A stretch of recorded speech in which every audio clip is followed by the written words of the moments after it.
Hello, and welcome to Brada Tales. Tonight, we're bringing you a selection of eerie stories paired with the soothing sound of rain to help you relax and drift off to sleep.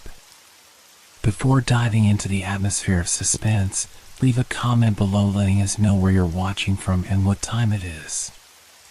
If these stories send chills down your spine, don't forget to like, share, and subscribe.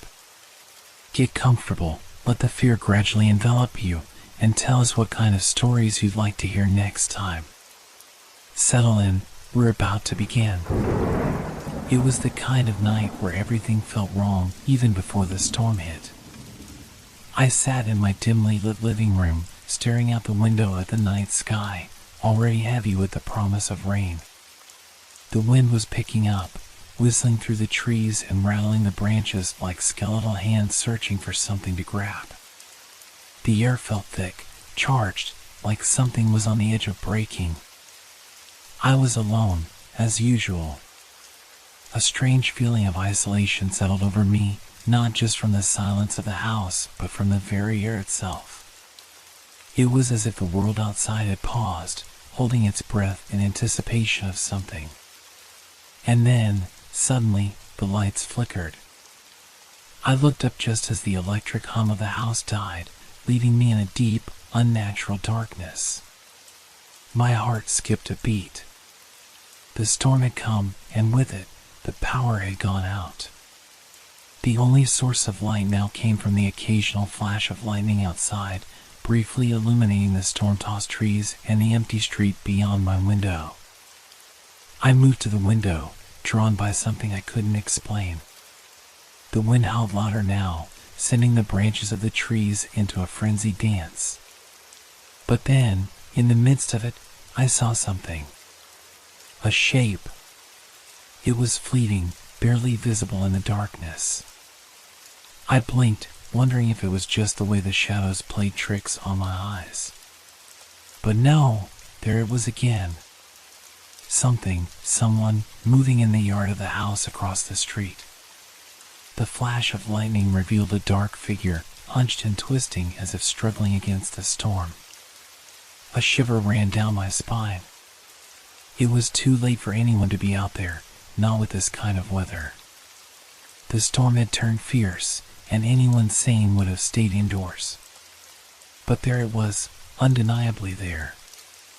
The shape was shifting, too erratically for it to be a person. My instinct screamed that something was wrong.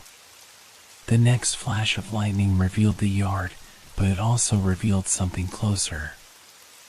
I couldn't quite make it out through the rain-smeared window, but I could sense it. Whatever it was no longer across the street. It was right there. The figure had moved. Or had it been there the entire time?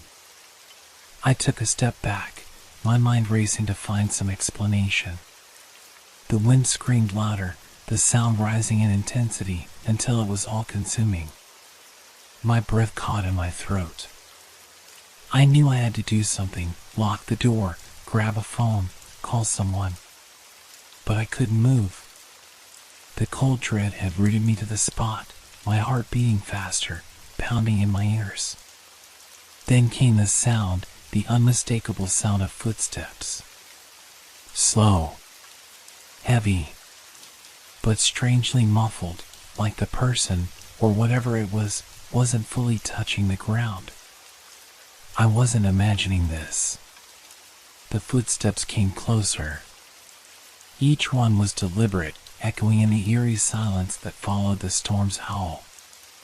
Closer, closer, until they were right outside my window. My breath stopped. And then, for a moment, there was nothing. Not a sound, not a movement.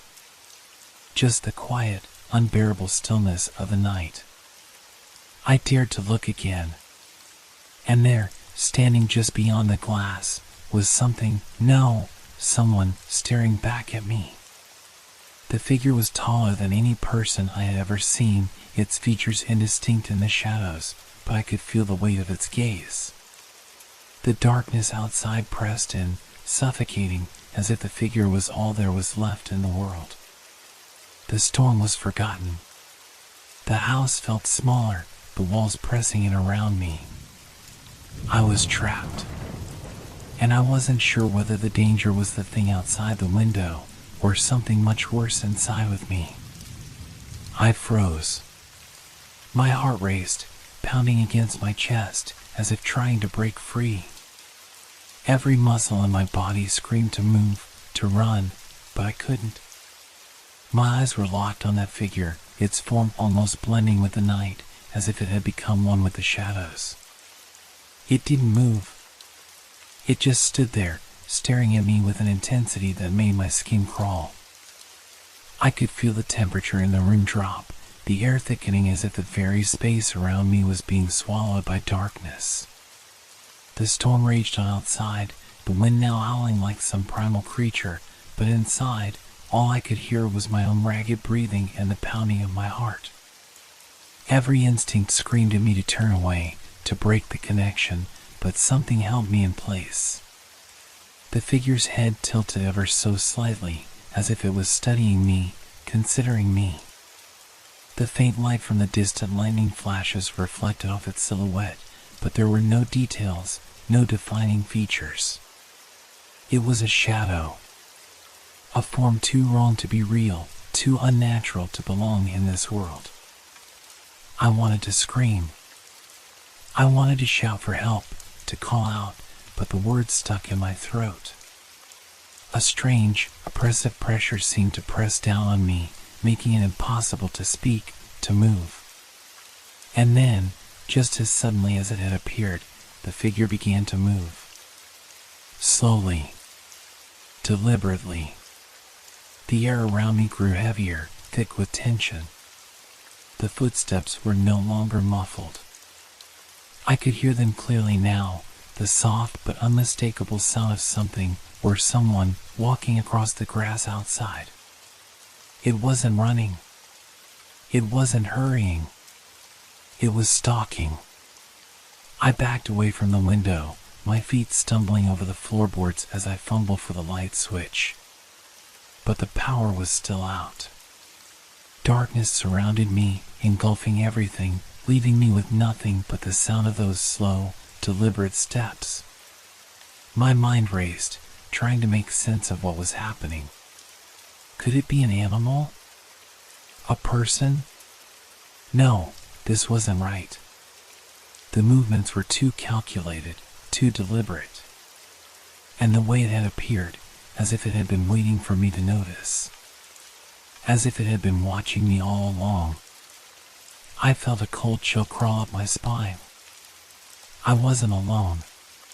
Whatever was out there, it knew I was inside. It knew I had seen it.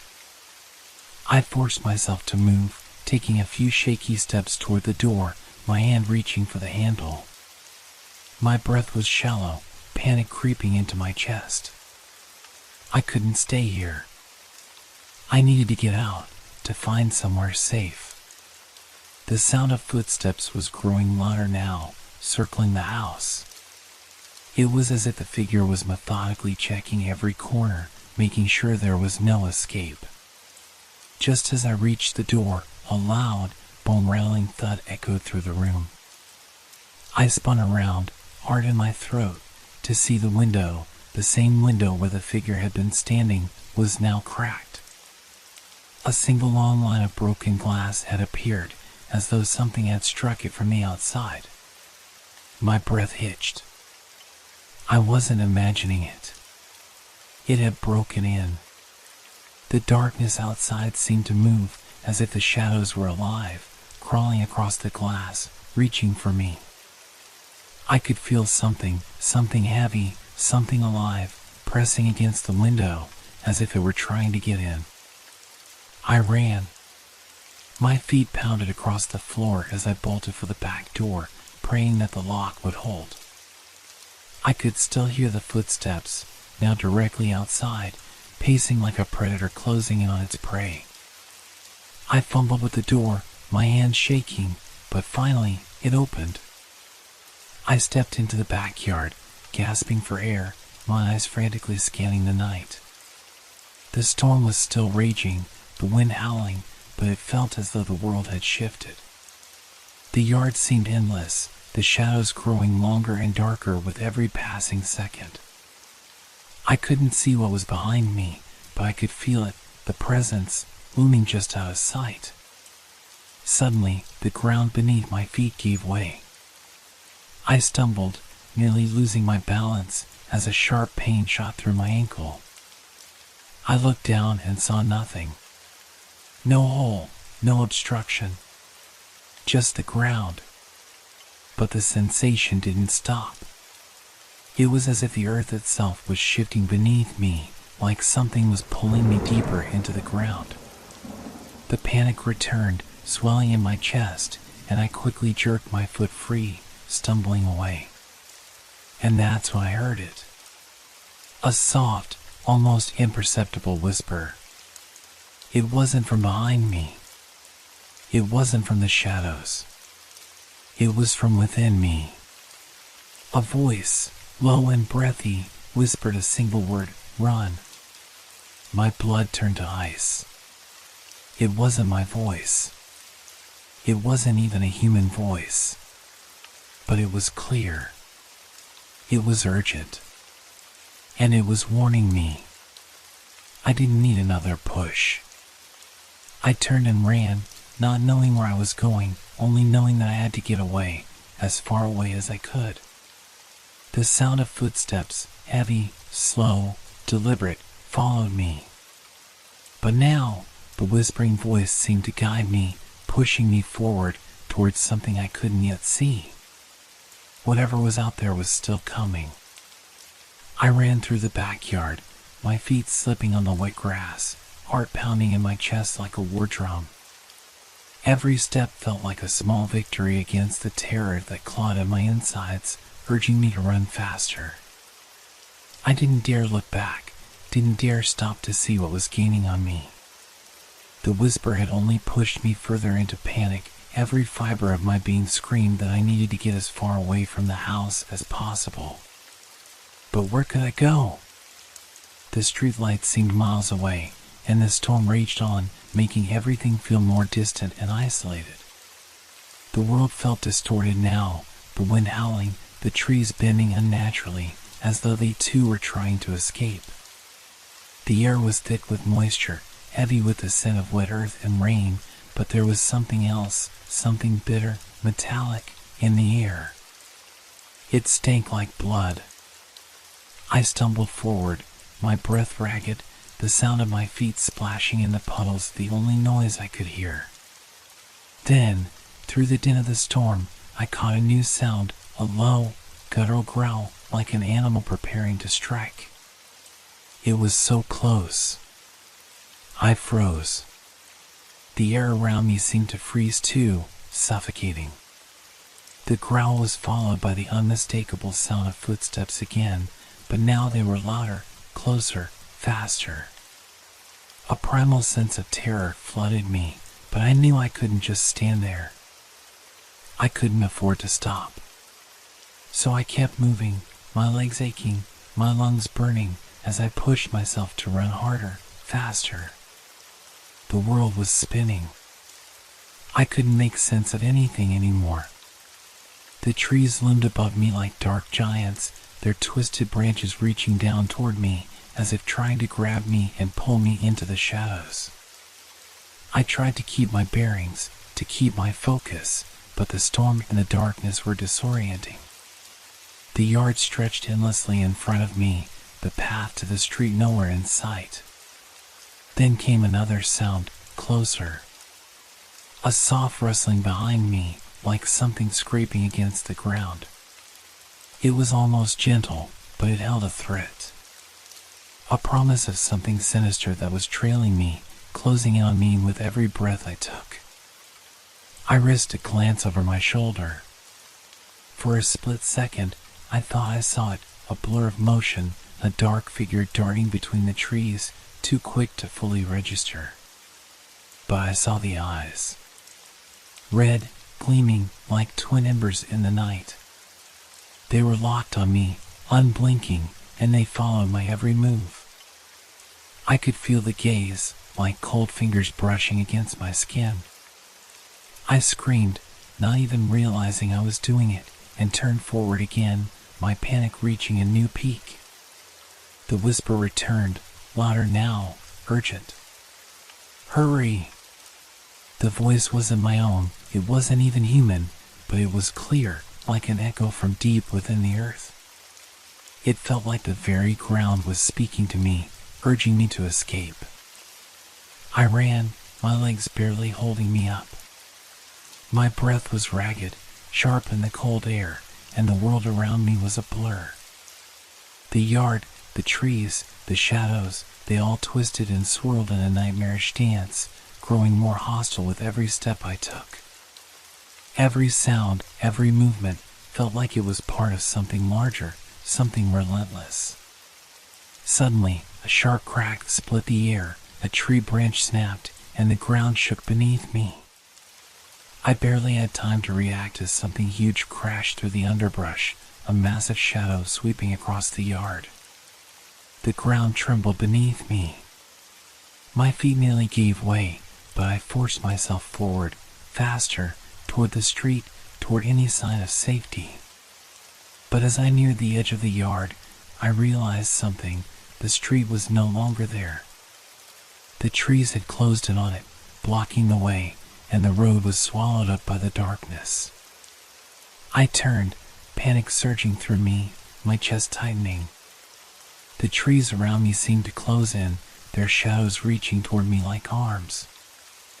I was trapped. A chill ran down my spine, colder than anything I'd felt before. My breath caught in my throat as I realized that the figure, the thing that had been following me, wasn't just behind me anymore. It was all around me. I could hear it now, the sound of something moving through the brush, shifting through the leaves, circling me. It wasn't just one presence anymore. There were multiple figures, their movements too fluid to be human, too precise to be anything natural. The growls grew louder, more insistent, like a pack of predators closing in on their prey. And then came the voice again, this time clearer, colder. It was no longer a whisper, it was a command. Turn around. I didn't want to. I knew better than to face whatever was behind me. But my body moved on its own, a terrible compulsion pulling me around, forcing me to meet whatever had been stalking me. The darkness pressed in, suffocating, as I turned. And there, standing at the edge of the yard, the shadows of the trees stretching behind it, was the figure. But it wasn't the same as before. It was taller now, its form twisted and distorted, as though it was stretching beyond its own limits. The red eyes glowed in the darkness, and the shape seemed to shimmer, rippling like water disturbed by a stone. It didn't have a face, at least not one that could be recognized, but I could feel its gaze, its hunger. I wanted to scream, but no sound came out. The figure moved toward me, its steps deliberate, slow, as if savoring every second of my terror. The growls behind me grew louder, closer, as if the very shadows were alive, closing in from all sides. I backed away, my legs shaking, my mind unable to comprehend what was happening. The figure took another step. Then another. Its red eyes burned into me. And just as I thought it would reach me, the whisper came again, stronger, more forceful than before. Wake up. My body jerked, a violent shock of awareness flooding through me. I gasped for breath, my eyes snapping open. I was back in the living room. The storm had stopped, the wind's howling reduced to a faint murmur. The air was still. Too still. My body was drenched in sweat, my heart thumping violently in my chest, as if I had just run a marathon. I looked around, disoriented, my breath coming in quick gasps. The room was exactly the same, yet everything felt wrong. The darkness had lifted, but there was a lingering coldness that wrapped itself around me like a shroud. I couldn't tell if I was still dreaming. I sat up on the couch, trembling. My mind raced, trying to piece together what had just happened. The storm, the figure outside the window, the footsteps, the whispers, and the thing, whatever it was, that had chased me, cornered me, surrounded me. It all felt too vivid, too real to be just a dream. The terror, the suffocating darkness, it felt like it had been branded into my skin. But I wasn't sure anymore. Had I woken up? Or was I still trapped in the nightmare? I pushed myself off the couch, my legs unsteady beneath me, as if the terror from the dream had left me physically weak. My hands were shaking as I reached for the light switch. The house was eerily quiet. The power had returned, but there was no sound of the usual hum of electricity, no comfort in the soft, familiar noises of the house settling around me. The window. I hesitated before walking toward it. My heart pounded in my chest as I approached, every part of me screaming not to look. But I couldn't help it. I had to know. I had to see if it had all been real. I reached for the curtain, pulling it back just a few inches. The yard outside was empty. The trees swayed gently in the breeze, their leaves rustling softly. No shadowy figure. No movement. Everything appeared calm, quiet, as if nothing had happened. I let out a shaky breath, half relieved, half dissatisfied. Had it all been a product of my overactive imagination? A hallucination brought on by fear and fatigue? But then, just as I was about to pull away from the window, something caught my eye. A shape. In the distance, barely visible against the edge of the trees, something moved. A figure. The same one. The same tall, distorted shape with the gleaming red eyes. It was standing there, watching me. I froze. My blood ran cold, my breath caught in my throat. How could it be? I had just woken up. This had to be a continuation of the nightmare. It had to be. But the figure didn't move. It just stood there, still as a statue, its eyes burning into me through the darkness. Then, in the split second before I could pull away, I saw something else. A shadow, not attached to the figure. A second shape, moving swiftly across the yard. I blinked, and it was gone, but the terror was not. It was all too real. And it was closing in. I could feel it. The walls of the house felt too thin. The air inside felt too heavy, like something was pressing in from all sides. I turned away from the window, my legs shaking uncontrollably. My mind was in chaos, every thought scrambled by the sense of impending doom. It wasn't over. It had never been over. I wasn't safe. I never would be. I needed to leave. I needed to get out of the house. But the same pressure, the same suffocating feeling, seemed to cling to every corner of the room, making even the simplest movement feel impossible.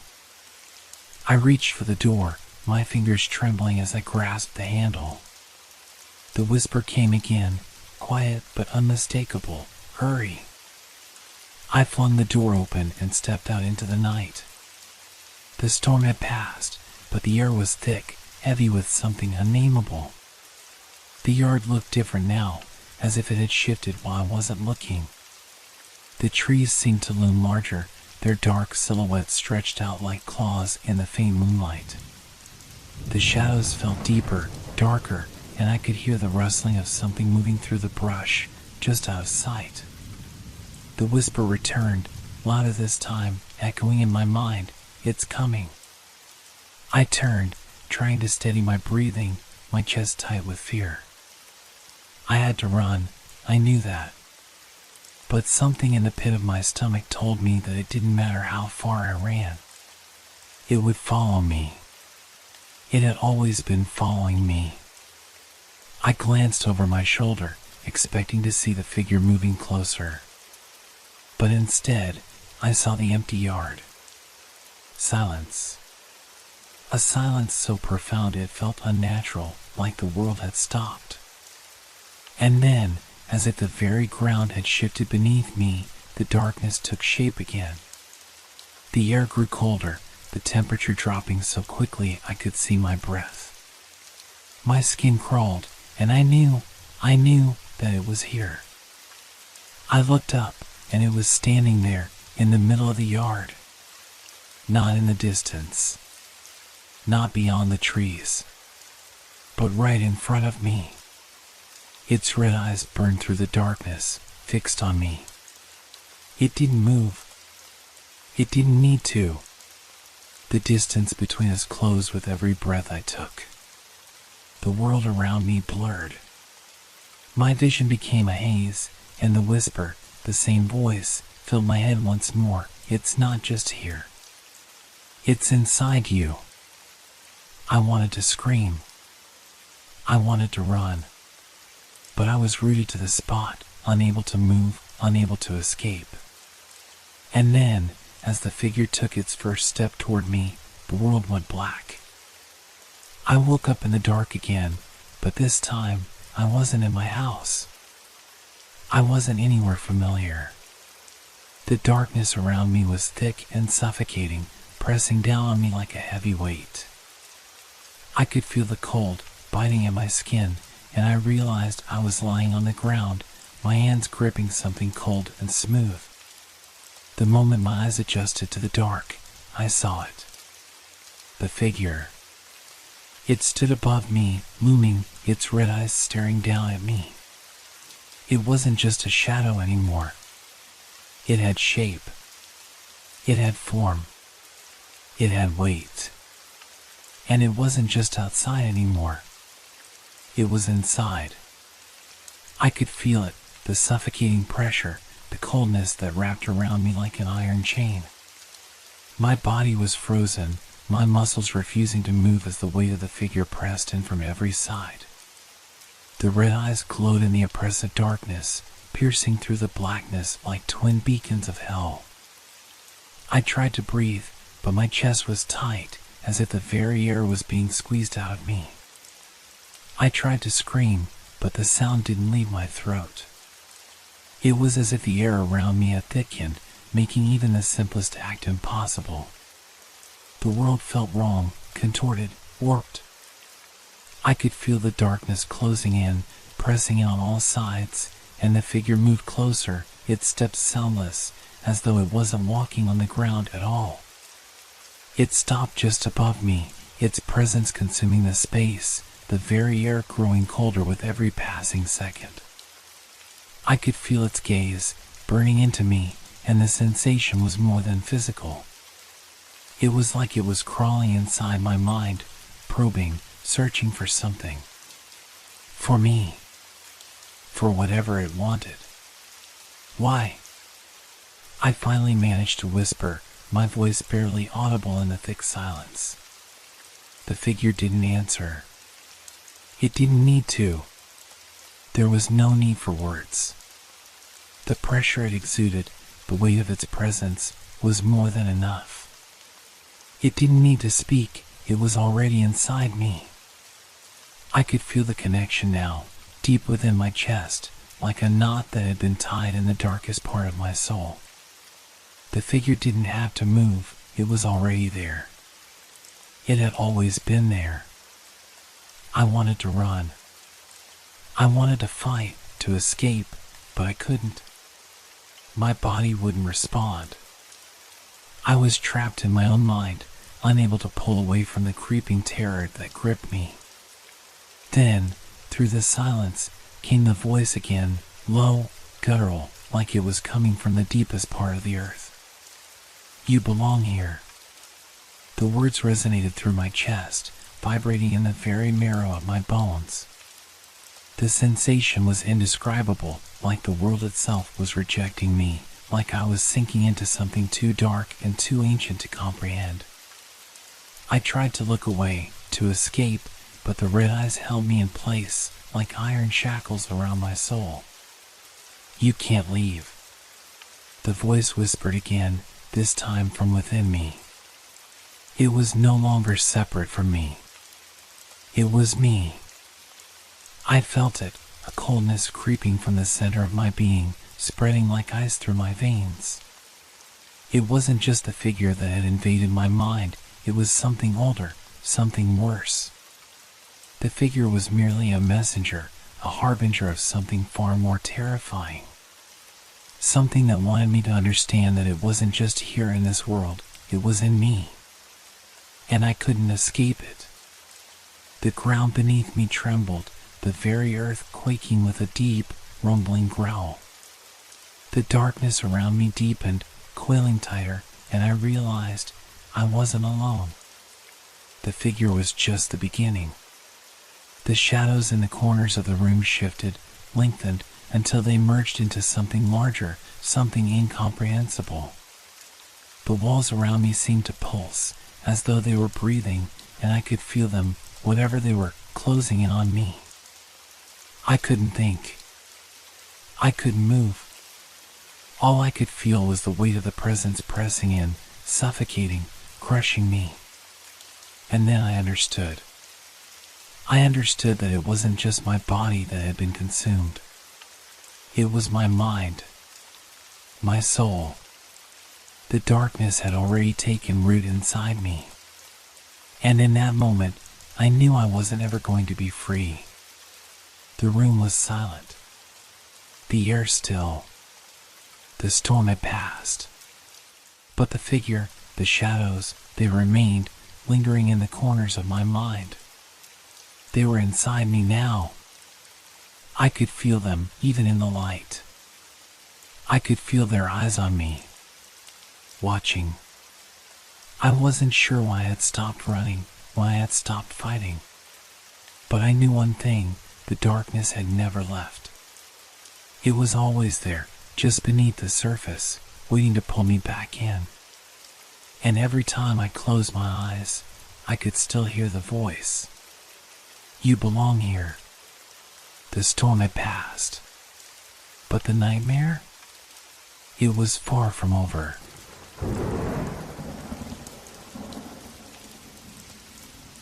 Have you ever found something in your own home that you were sure you never bought? Something that seems to have appeared from nowhere, placed deliberately where you would notice it? A forgotten gift, maybe? Or perhaps a strange coincidence? I never believed in coincidences. I first noticed the books about a week ago, but I didn't think much of it at the time. My house is full of old books, collected over the years. Some I've read, others I've left gathering dust on the shelves. It was late one evening, when I was on my way to the kitchen for a glass of water, that I passed the study and saw something odd, a new row of books on the farthest shelf. It wasn't that I didn't recognize the titles. In fact, I was sure I had never seen them before. They looked old, worn even, the kind of books you might find at a second-hand shop, with leather-bound covers and yellowing pages.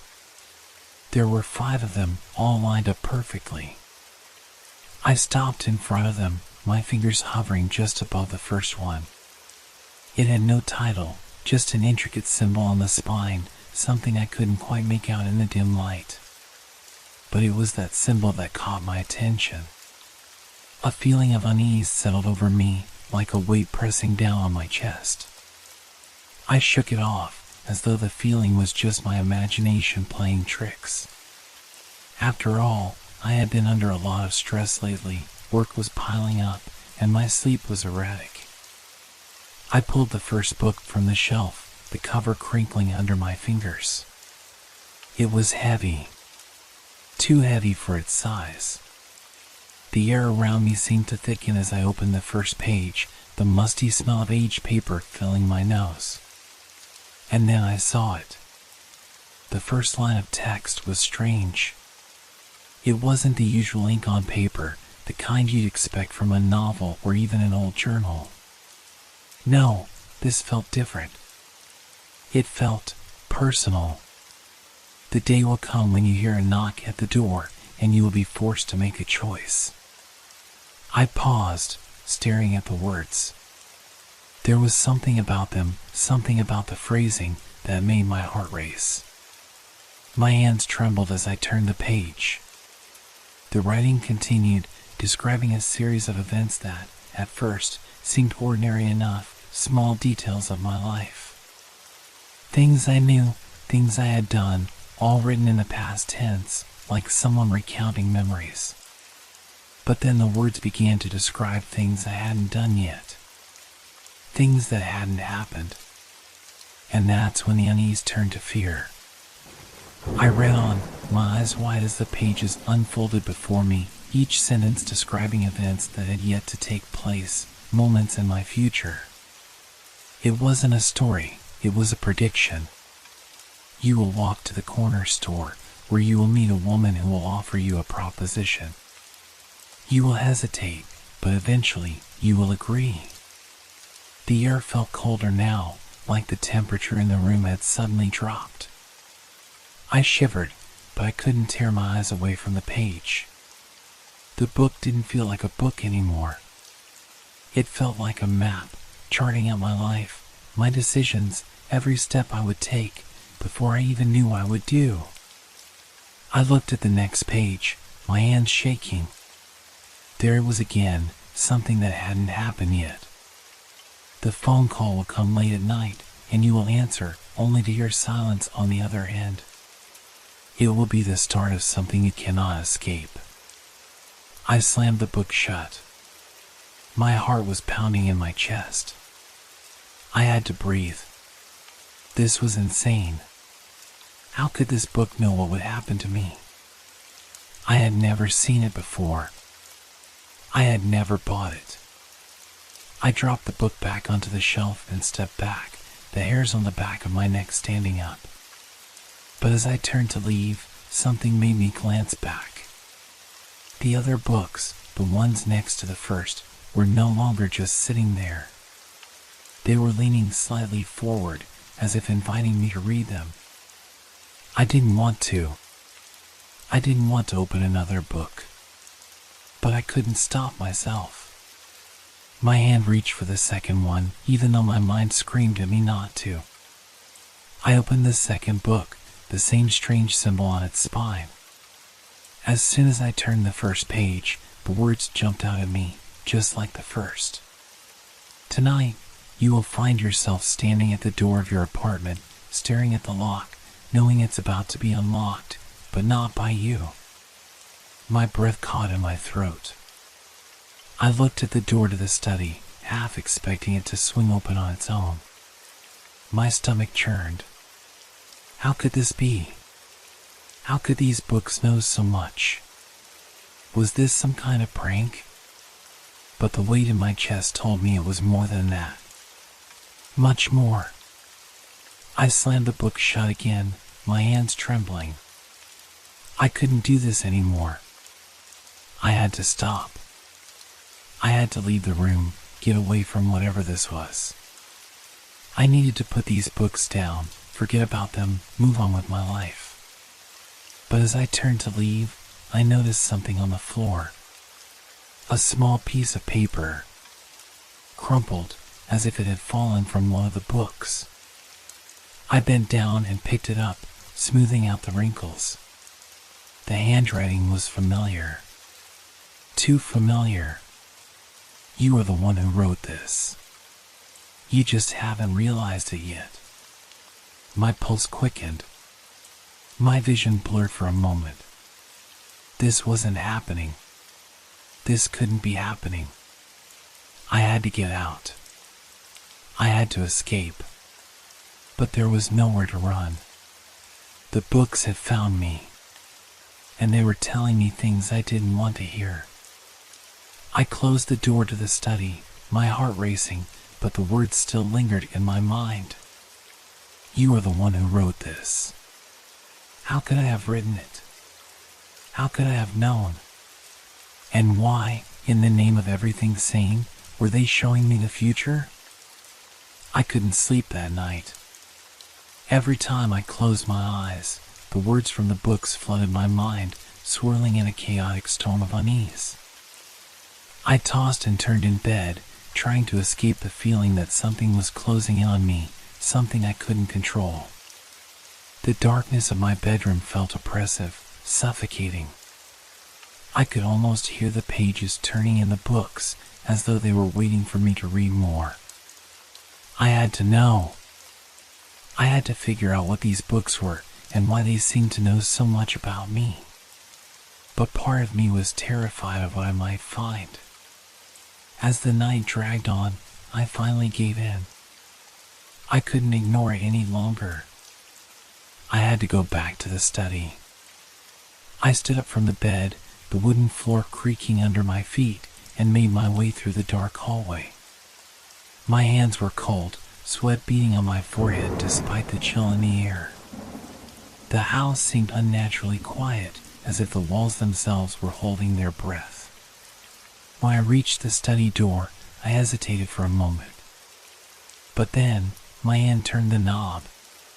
The room was exactly as I had left it, dimly lit by the single desk lamp on the far side of the room, casting long shadows across the shelves.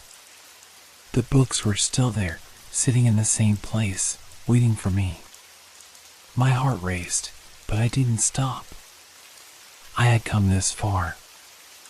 I approached the shelf, my fingers brushing against the spines of the books. The same strange symbol adorned the second book, and as I reached for it, a cold gust of air seemed to pass through the room despite the windows being shut. My breath caught in my throat. There was something about the way the air had shifted, like the room had become alive. I pulled the second book from the shelf, the pages flipping open as if by their own will. The words on the first page seemed to burn into my eyes, and I read them aloud without even thinking. Tonight, you will find yourself standing at the door of your apartment, staring at the lock, knowing it's about to be unlocked, but not by you. My blood ran cold. The second I read those words, the door to the study creaked. It wasn't the wind, there was no draft. I spun around, my heart pounding in my chest. The door stood wide open, the hallway beyond empty. I stepped toward it slowly, my breath shallow, and then I froze. From down the hall, I heard the unmistakable sound of footsteps. It wasn't just the sound of a footstep or two, it was the heavy, deliberate sound of someone walking toward me. The kind of steps you hear when someone is making their way slowly, methodically, through a house they shouldn't be in. I froze. My mind raced. There was no one else here. No one had entered, no one had left. I was alone, wasn't I? The footsteps drew closer. The sound of them grew louder, as though they were nearing the study door, getting closer to me with every heartbeat. I couldn't move. I couldn't think. My feet felt like they were rooted to the floor, the words in the book echoing in my mind. It will be the start of something you cannot escape. The air in the study had grown colder. I could feel it now, creeping into my bones. I took a hesitant step forward, but before I could take another, I heard it. A knock. The sharp, deliberate sound of knuckles against wood. It came from the study door, the very door that had opened on its own just moments ago. I knew I should have run. I knew I should have left, but I couldn't. I was drawn to the door, pulled toward it by some invisible force. Slowly, I reached for the handle, and as I touched it, the knocking stopped. I opened the door. The hallway was empty. Nothing. No footsteps. No sound. Just the silence. I stepped out, my breath fogging in the cold air, and looked around. Nothing seemed out of place, but the hairs on the back of my neck were standing up. I could feel it again, the same presence that had been in the study. The feeling that something, or someone, was watching me. I turned back to the study, heart hammering, and saw it. A shadow. Moving. It was just at the edge of my vision, a dark figure that seemed to flicker in and out of existence. One moment, it was there, hovering near the bookshelf. The next, it was gone, only to appear in the corner of the room. The room had grown unnaturally quiet, the only sound the thumping of my heartbeat in my ears. I wanted to call out, to scream, but the words wouldn't come.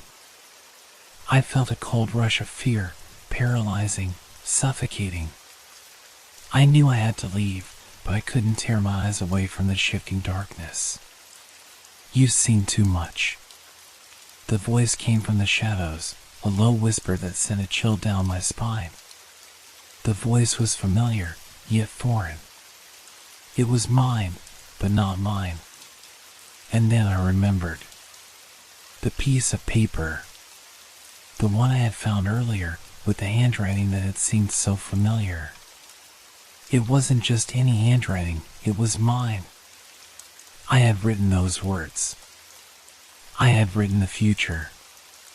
The figure in the shadows moved again, closer this time. I couldn't see its face, but I felt its presence, felt its power. And I knew, deep down, that I had written it all. Every step, every moment. The books weren't just telling the future. They were showing me what I had already set in motion. And there was no escaping it. You are the one who wrote this. You just haven't realized it yet. I turned and ran. I didn't know where I was going, just that I had to get away from the books, from the figure in the shadows, from whatever had been set into motion. But as I ran, the hallways seemed to stretch on endlessly, the doors and windows blurring together into a single, endless tunnel. And I realized, with a sickening certainty, that I was running in circles. The future had already been written, and there was no way out. I had to keep moving. My legs felt like they were made of lead, every step an effort, but my mind refused to stop. I needed to escape the house, escape whatever was hunting me, but the walls seemed to close in with every turn I took. I dashed down the hallway, the dark corners of the house swallowing me up. The air was thick, each breath harder to take than the last, like the very house was holding its breath, waiting for something. I had no idea where I was going. I wasn't even sure I knew which way was the front door anymore. The hallway stretched endlessly before me, each door I passed looking the same as the last. The more I ran, the more the house felt like a maze, like it was reshaping itself around me, trapping me in its labyrinth. "You cannot escape," the voice whispered again. It was low, familiar, but somehow distorted, as if it was being spoken from somewhere beyond the walls, from somewhere I couldn't reach. I spun around, my heart racing. There was no one. The house was silent again, but that silence felt wrong, like it was suffocating me. I stopped running. I had to think. The books, the words, they had all been written by me. But why? Why would I do this to myself? I never remembered writing any of it. I had never even seen those books before tonight. And yet, the evidence was clear. It was all there, in those pages, my future lay bare. "You will meet her." I froze. The words echoed in my head, sharp and clear. The woman. She will be the one to unlock the door. The door you cannot leave. My breath hitched. The woman. The one the books had mentioned. Was she the one knocking at my door earlier? Was she the one who had been watching me in the shadows? I could hear it again, the knock. Soft, deliberate, as though it was coming from right behind me. Knock. Knock. I whirled around, but the hallway was empty. Nothing but the deep shadows and the endless corridor stretching out before me. But I wasn't alone. I could feel her presence, faint but unmistakable, a pull like a thread tugging at me from the darkness. I stumbled backward, my mind racing, trying to piece everything together. It was all happening exactly as the books had predicted. I had read the words aloud, and now I was trapped in them, unable to break free. I had been warned. I had been shown the future. But it didn't make sense. How could I have written this? How could I have known? You cannot escape. The voice whispered again, and this time it was right behind me. I spun around, heart hammering in my chest, but there was nothing there. Just the endless hallway, the same as before. I wanted to scream, to shout out for help, but I couldn't. My voice felt trapped, swallowed by the oppressive silence of the house. I turned and ran again, but this time I didn't know where to go. I didn't know what was real anymore. The house seemed alive, shifting with every step I took. The walls felt like they were closing in, the floor seemed to shift beneath my feet.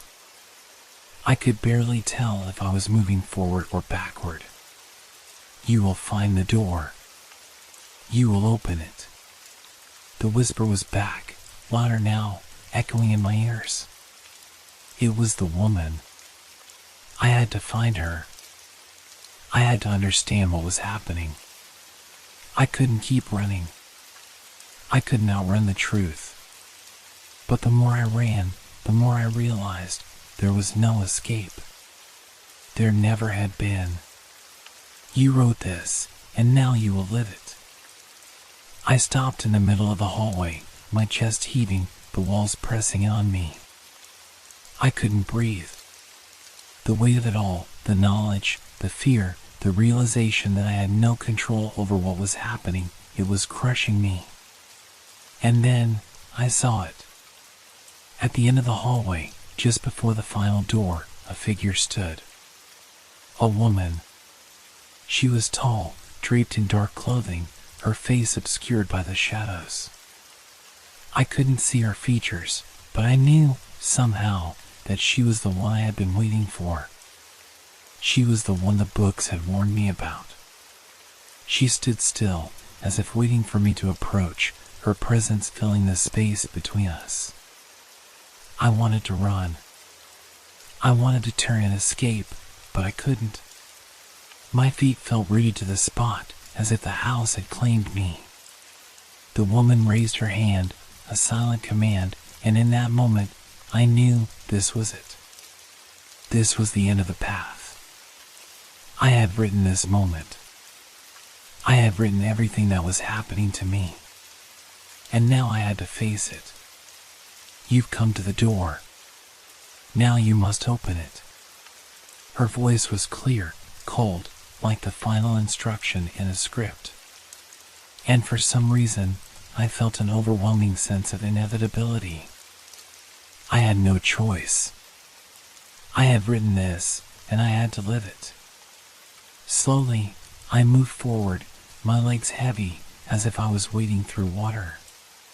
The hallway seemed to stretch on forever, but somehow, I was drawn toward the door. Each step was harder than the last, but I couldn't stop.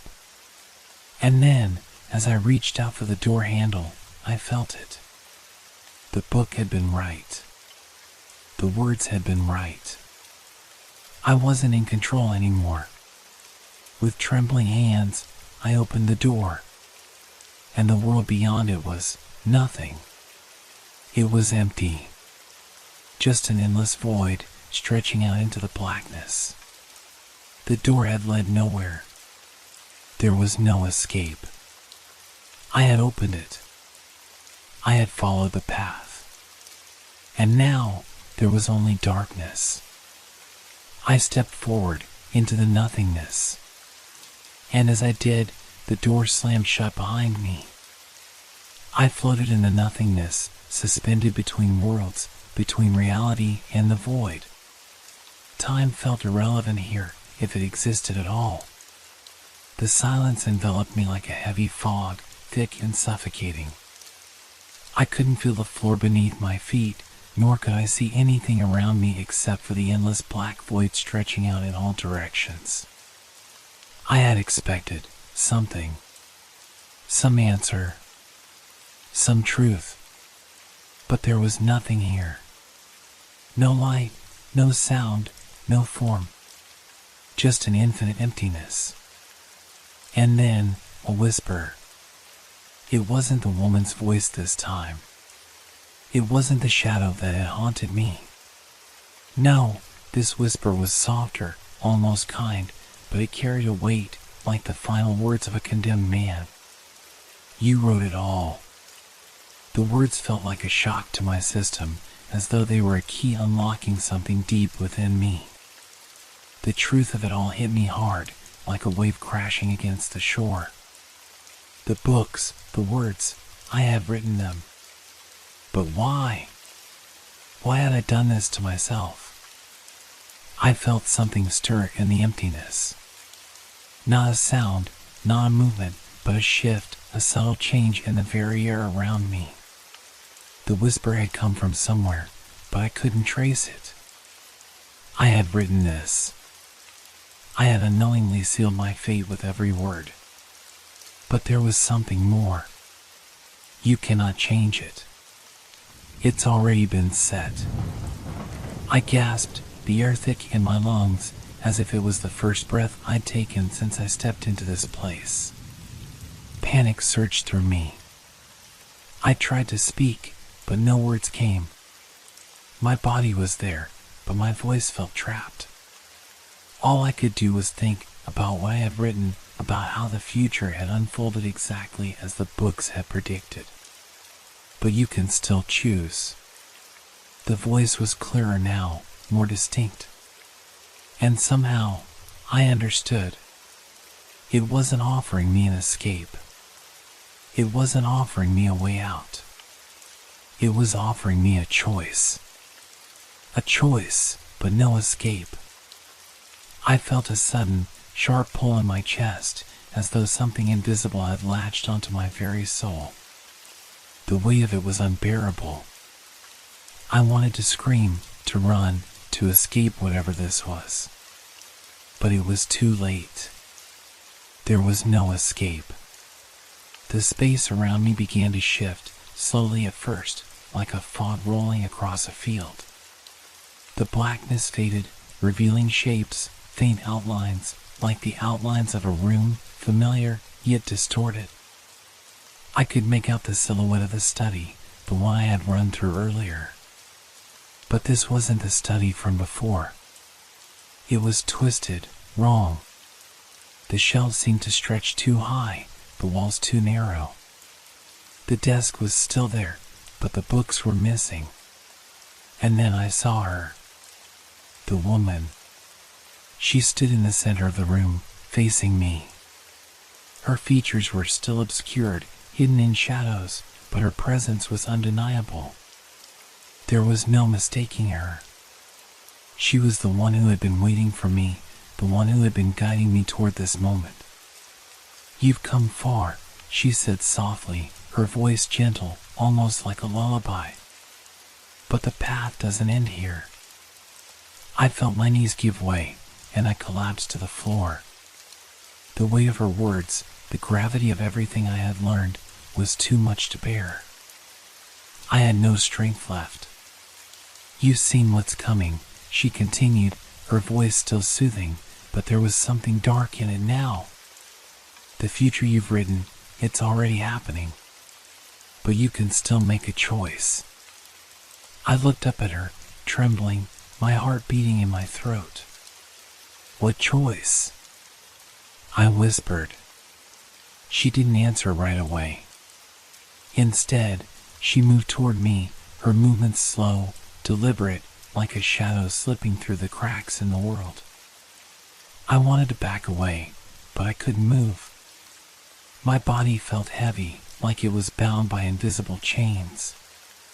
"You can choose to embrace it," she said, her voice cold now. "Or you can choose to fight it." I shook my head, confusion and fear flooding my mind. What did she mean? Fight what? How could I fight something I had already written? "You can choose to accept what you set in motion," she continued, her figure coming closer still, her presence filling the room. "Or you can try to undo it. But know this, once you make your choice, there is no turning back. There is no escape." I swallowed hard, my throat dry, my heart pounding. This was it. The moment I had been dreading. The moment I had unknowingly created. "What happens if I fight?" I asked, barely able to breathe. Her face was still hidden in shadow, but I could feel her smile. It was cold, cruel, like the smile of someone who had already seen the end. "You will never be the same. But perhaps you will be free." She reached out, her hand hovering just inches from my face. The air around her seemed to shimmer, and I felt the weight of her power. It was overwhelming, suffocating. I closed my eyes, feeling the pull of her words, feeling the choice pressing against me, suffocating me. I had written it all. I had chosen this. But was it really me who had written it? Or had I been led here, pushed by forces I didn't understand? "Make your choice," the woman whispered, her voice a promise, a threat. "And remember, you are the one who holds the pen." I opened my eyes and stared at her, at the dark figure standing in front of me, the one who held my fate in her hands. I had no choice. But I would fight. The room began to shift again, and the darkness crept closer. I knew that once I made my choice, I would be bound by it. And this time, there would be no turning back. The room swirled around me like a storm, the air thick with tension. The woman's shadow loomed over me, her presence more tangible now, as if her very being was intertwined with the fabric of the world I was trapped in. "You have made your choice." Her voice was no longer soft, it was firm, unwavering, like a command that I couldn't ignore. I wanted to scream, to fight against her, to escape this place, but I knew, deep down, that there was no escape.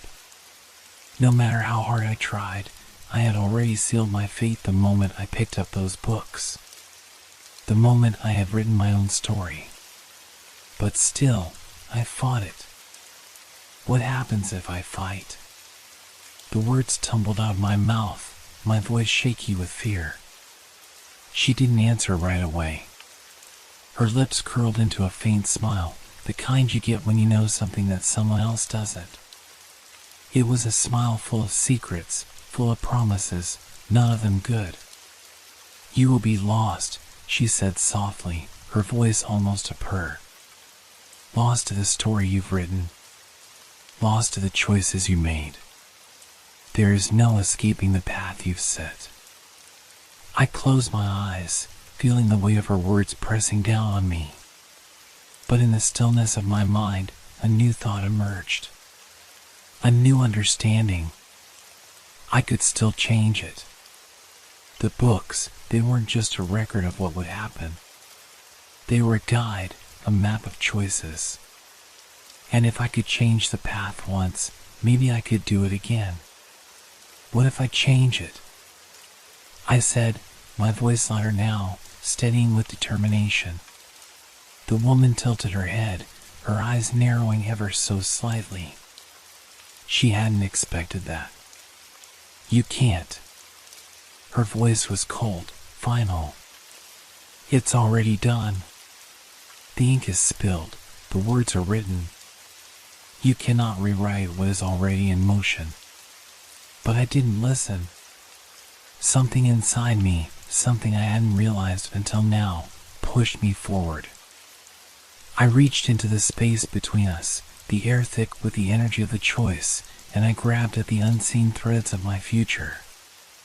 The ones that had been woven by my own hand, but had been pulled tight by forces beyond my control.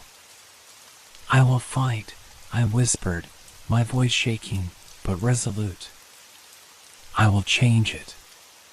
No matter what happens, I will not let this be my end." The moment the words left my mouth, the world around me shook. The walls of the room groaned, bending and shifting as if they were made of paper and the very act of my defiance had torn them. The shadow of the woman flickered, her form warping, becoming indistinct, like a mirage. "You do not understand," she said, her voice barely a whisper now. "You cannot fight fate. You cannot rewrite destiny." But I wasn't listening anymore. I had made my choice, and I wasn't going to back down. The darkness began to close in on me, but this time it felt different. The pull of the void wasn't a trap anymore. It wasn't something I feared. It was something I could control. I stepped forward, my feet moving with newfound purpose, and for the first time in what felt like forever, I wasn't afraid. The woman reached out, her hand coming for me, but I swatted it away. She recoiled, and for a moment, I saw her face. It wasn't the cold, unfeeling mask I had seen before. It was something else, a look of realization, of doubt. "You were never meant to change anything," she whispered, the words full of sorrow and regret. "But you will." And as she said that, I felt the world around me crack. The darkness splintered like glass, breaking apart. The books, the voices, the house, everything I had known was disintegrating, leaving only fragments of the reality I had created. In that final moment, when I felt myself being pulled into the unknown, I understood. I had not escaped. I had not rewritten the ending. I had simply chosen to break free. I awoke on the cold, familiar floor of my study, gasping for air. The bookshelves were just as they had been before, the room unchanged, the air still. But something was different. I was no longer afraid. I stood up slowly, my legs weak but steady. My hands reached out, trembling, as I touched the edge of the desk. The books were there, on the shelves, just as I had remembered them. But they were no longer a mystery. They no longer held power over me. And in the quiet of that room, I realized the truth. I had not defeated the future. I had not defeated the woman or the darkness that had haunted me. I had simply learned that the power to choose was mine all along. And as I reached for the first book on the shelf, I knew that this time, I would write my own story.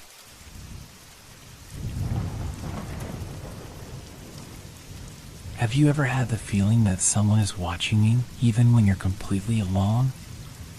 I don't mean the usual paranoia, but that deep, gnawing certainty that there's someone, something, lurking just beyond the edge of your vision, waiting for you to notice.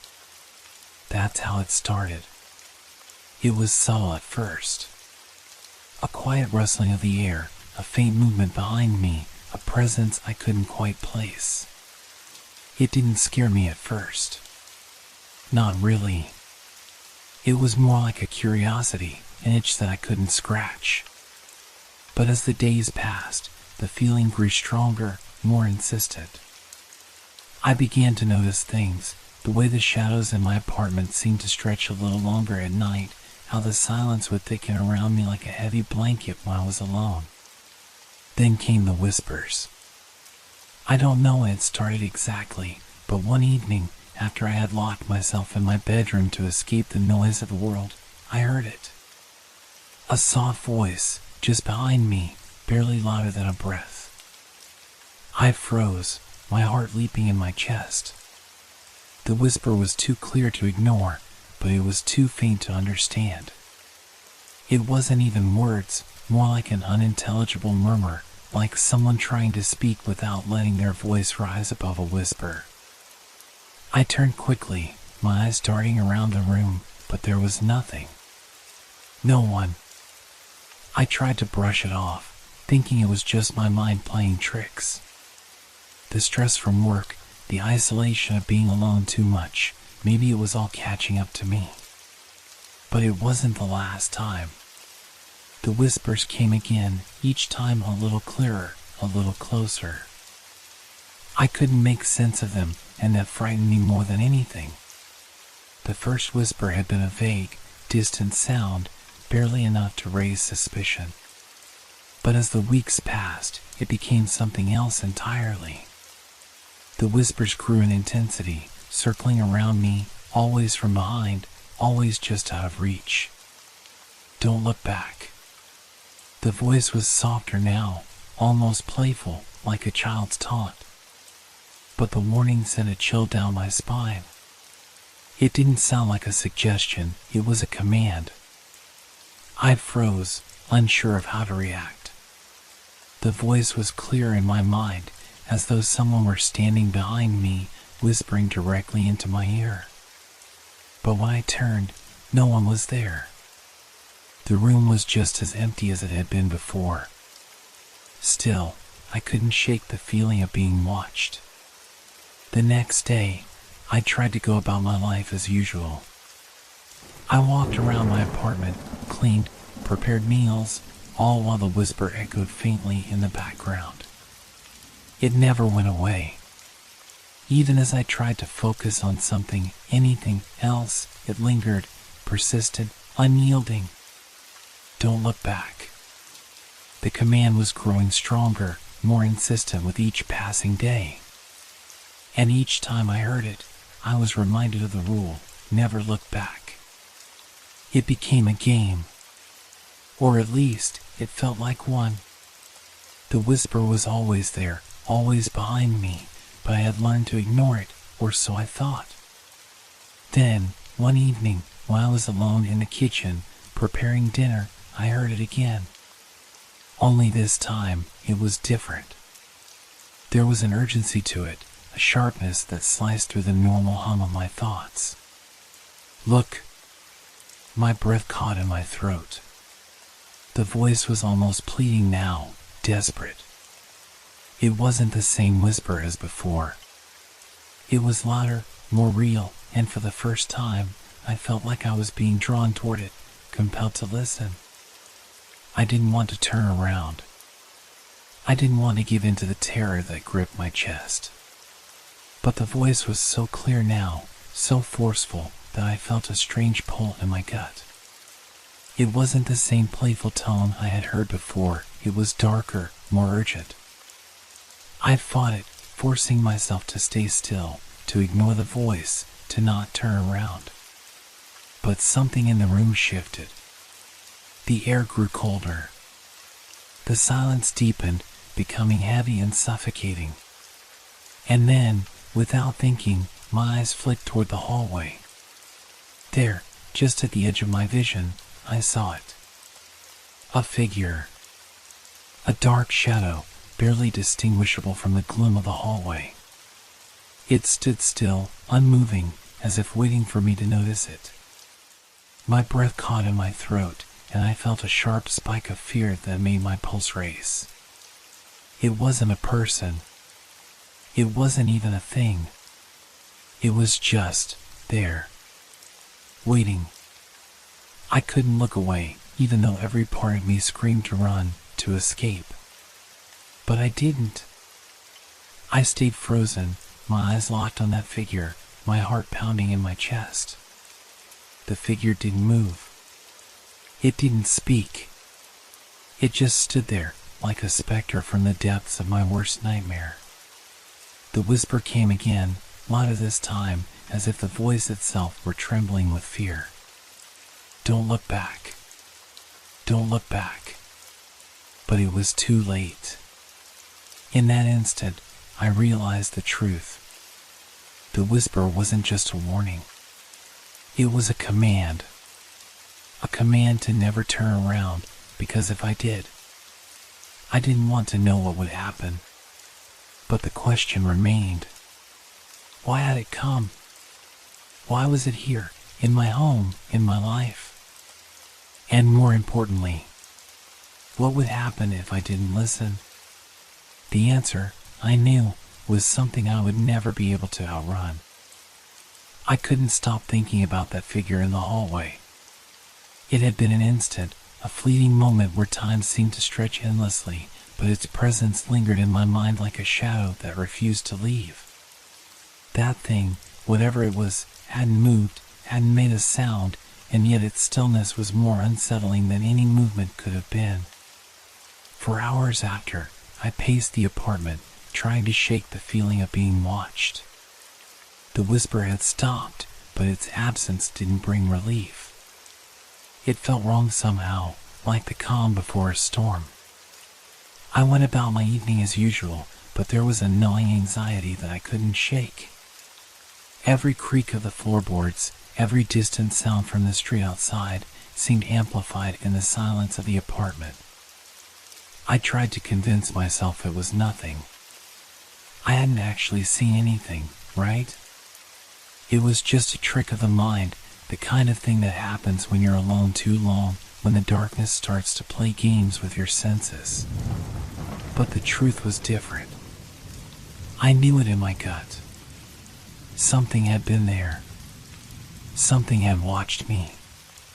That night, as I lay in bed, the sheets twisted around my legs, I heard the whisper again. It wasn't loud at first, just a faint rustling, like a distant breeze. But as I lay there, staring into the blackness of my room, it grew louder. Closer. More insistent. Look.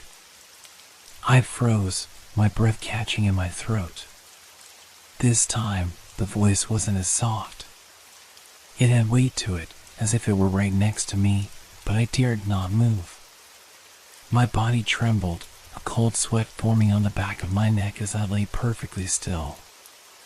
I didn't know if I should call out, if I should run, but all I could do was wait, paralyzed by fear. The whisper came again. Look back. And just like that, I understood. It wasn't just a figure in the hallway. There was something else, something watching me from all around, from the very walls of the apartment, closing in with every breath I took. I had thought that the whisper was something I could ignore, something I could outrun, but now I realized it was part of whatever this thing was. It was the voice of it, the manifestation of its presence, and no matter what I did, it would never leave. The whisper demanded my attention. It wouldn't stop until I gave it what it wanted. I sat up, my heart pounding as I slowly swung my legs over the side of the bed. My eyes never left the door to the hallway. I couldn't see anything in the dark, but I could feel it. The air in the room had thickened, the silence broken only by the quick, shallow breaths I was taking. My pulse was a drumbeat in my ears. Slowly, I stood, one foot pressing against the cold floor, then the other. The floor creaked beneath my weight, and I winced. But the whisper wasn't just behind me anymore, it was everywhere, circling me like a predator. Look. I didn't know how long I stood there, frozen in place, but I knew I couldn't go back to sleep. Not now. Not with that thing out there, waiting. I needed to face it. To understand what was happening. I needed to find out if the whisper was the only thing, or if something more sinister was at play. With a deep breath, I forced myself to take the first step. It wasn't easy. Every nerve in my body screamed at me to run, to flee, but I knew I had no choice. I walked slowly toward the hallway. Each step felt like it was leading me closer to a place I shouldn't be, to a place I didn't want to go. I could still hear the whisper in my mind, soft and urgent. Look. The hall was pitch black. There were no lights. I couldn't see a thing, but I could feel its presence. The weight of it. The heaviness in the air. The chill creeping up my spine. I took another step, and then another, until I was standing in the doorway. The air was colder here, more oppressive, and I could hear the faintest rustling sound coming from the dark space beyond. But nothing moved. There was no figure. No shadow. I didn't know what to expect, but I felt like I was waiting for something to happen. And when it did, it wasn't what I thought. A soft click. Then a creak. The unmistakable sound of something shifting in the dark. The whisper came again, clearer now, sharper. Turn around. I didn't want to. I didn't want to follow that voice. But something was pulling me, something deep inside. Something telling me that I had to face whatever was behind me. Slowly, I turned, my heart in my throat. Nothing. The apartment was still, silent, just as it had been before. The shadows in the room seemed unchanged, unthreatening. But the moment I turned back to the hallway, something was different. The air had thickened even more. The temperature had dropped, and there was a new scent in the air, something musty, like old books or damp earth. I looked down at the floor, my eyes scanning the space where the hallway met the living room, but there was nothing there. Nothing, except for the growing sense of dread that filled the space. And then, from behind me, I heard it. That voice. Clearer now, more distinct than ever. You looked back. I spun around, but this time, the air around me felt different, stifling, like the walls were closing in. The whisper hadn't stopped. It had only grown louder, now surrounding me, pulling at my mind, gnawing at my sanity. But I couldn't run. I couldn't hide. Whatever this was, it had already begun. I stood frozen, my body stiff with fear as the whisper circled around me. The voice was no longer distant or soft, it was close, pressing against my ears like a suffocating fog. I wanted to scream, to call out for help, but the words wouldn't come. The silence between the whispers was louder than any sound I had ever heard. Look. Look again. The voice tugged at my consciousness, like an invisible hand pulling me towards something I couldn't understand. But something told me, deep within me, that if I turned again, if I obeyed the voice, I would lose myself. I clenched my fists, fighting against the compulsion to turn back. My pulse hammered in my throat, my breath coming in shallow gasps. The apartment felt smaller, the walls closing in tighter with every second that passed. I could feel the floor beneath me, the air around me, pressing down, suffocating me. I knew I had to get out. I couldn't stay here, couldn't let whatever this was take control. But the fear had me rooted to the spot, paralyzed. The whispering was relentless, like the ticking of a clock counting down to something inevitable. Turn around. I couldn't take it anymore. The need to look, to see, was overpowering. Slowly, trembling, I turned my head. My gaze swept the hallway again, but nothing had changed. No figure stood at the end, no shadow moved. Yet the feeling of being watched was heavier than ever. I waited, breathless, for something to happen. But nothing did. The apartment was still, as it always was. The whisper faded, its urgency fading with it. For a moment, I thought maybe it was over, that I had resisted its pull. But I was wrong. You turned. The voice came from behind me. So close, I could feel the breath against my skin. I spun around, my heart slamming in my chest. The hallway was empty, as it should have been. but the suffocating presence remained. The air was thick, colder now, and the silence felt suffocating. I could hear the sound of my heartbeat in my ears, drowning out everything else. But then, the shadows shifted. Not the shadows of the hallway, no, these were different. The shadows in the living room behind me began to move, creeping across the walls, stretching in unnatural ways. They twisted, coiling like something alive. My stomach churned with a mixture of terror and disbelief. I stumbled backward, my hands brushing against the wall for balance. The shadows writhed, elongating, growing darker as they stretched toward me. The whispering returned, but this time it wasn't just one voice. There were many, overlapping, creating a cacophony of disembodied words that I couldn't make sense of. Turn around. Look at me. You can't escape.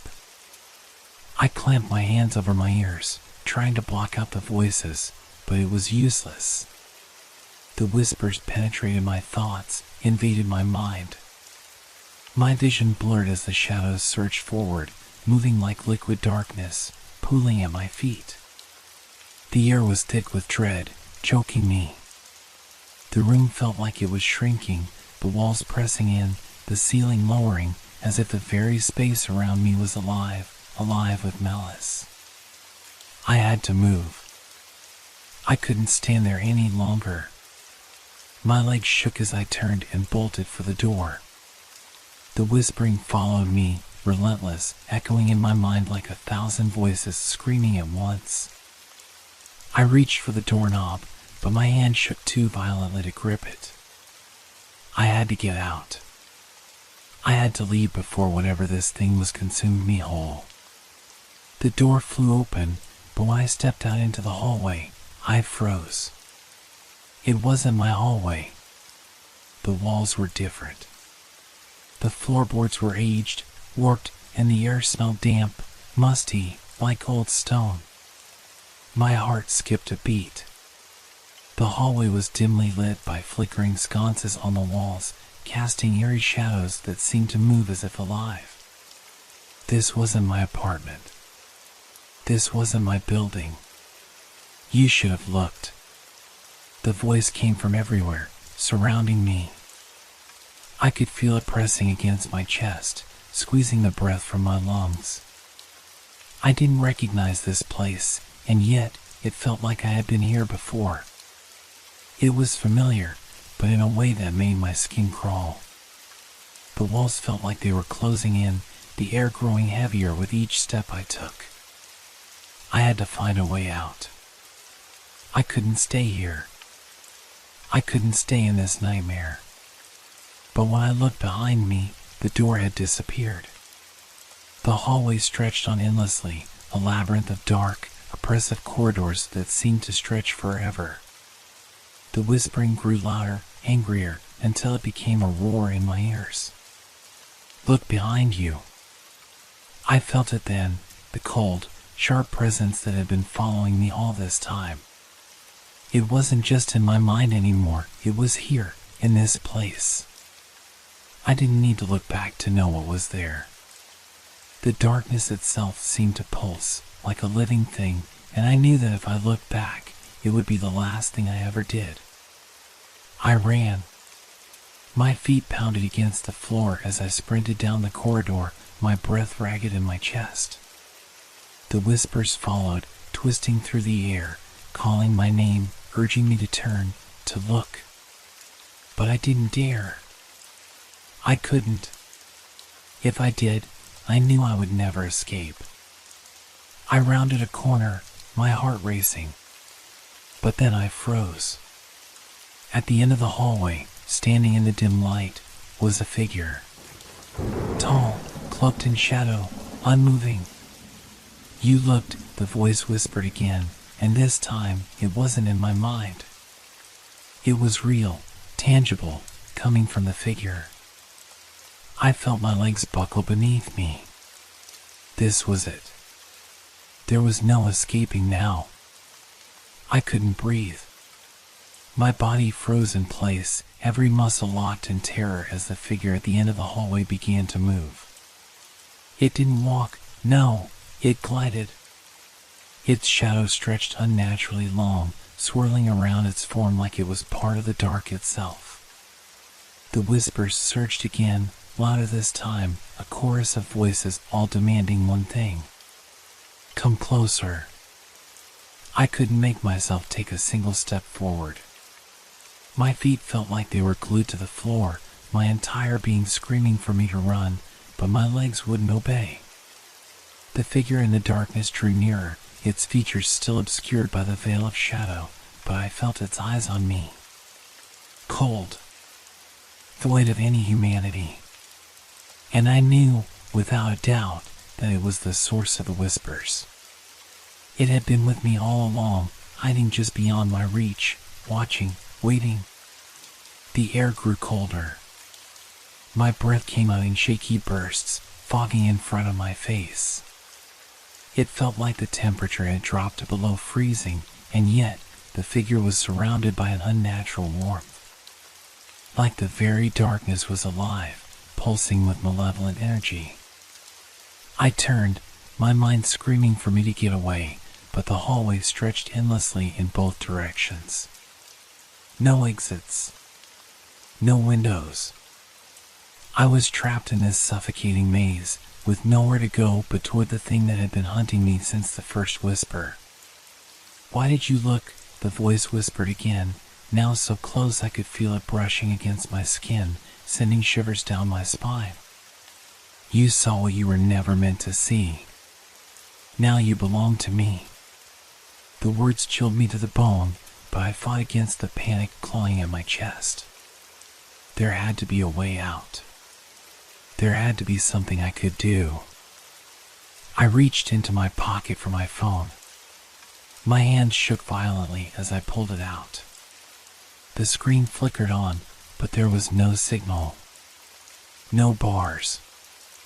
I was completely alone, cut off from the outside world.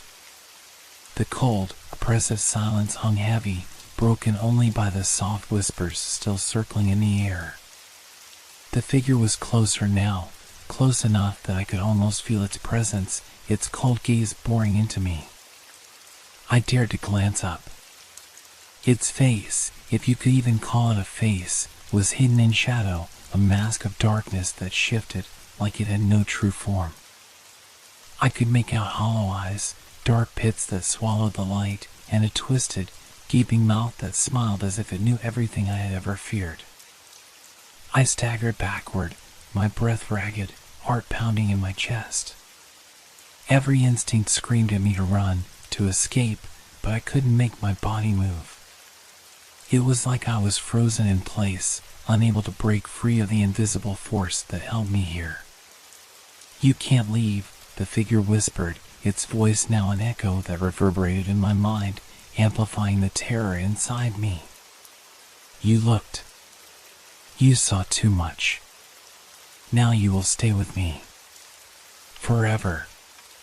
The world around me began to warp. The walls twisted and groaned, the air thick with a palpable dread. My surroundings no longer made sense. The hallway dissolved, replaced by a vast, empty void. Darkness stretched out endlessly in every direction, like I was suspended in nothingness, lost in a place where time had no meaning. I tried to scream, but no sound came out. My throat was dry, constricted by fear. The whispering was now deafening, filling the empty void with thousands of voices, all speaking at once, all demanding my attention. I wanted to close my eyes, to shut it all out, but I couldn't. The figure stood before me, its hollow eyes locked onto mine. It moved closer, its face still obscured by the shifting shadows. I could feel its presence pressing against me, closing in. Look at me, it said, its voice like nails on a chalkboard. You have to see. And in that moment, I knew I couldn't look away. No matter how much I wanted to close my eyes, to shut it all out, I couldn't. My body refused to obey, as if some unseen force was holding me captive, forcing me to witness whatever nightmare this thing was about to show me. The darkness around me deepened, the shadows tightening like a noose. I felt the air grow heavier, suffocating, and then, suddenly, it was as if the world shifted. The hallway reappeared, but it was different. Twisted. Warped beyond recognition. The floor was slit with something dark, the walls were cracked, and the ceiling hung low, as if the building was collapsing on itself. I saw a reflection in the cracked mirror on the wall. My own face, but it wasn't me anymore.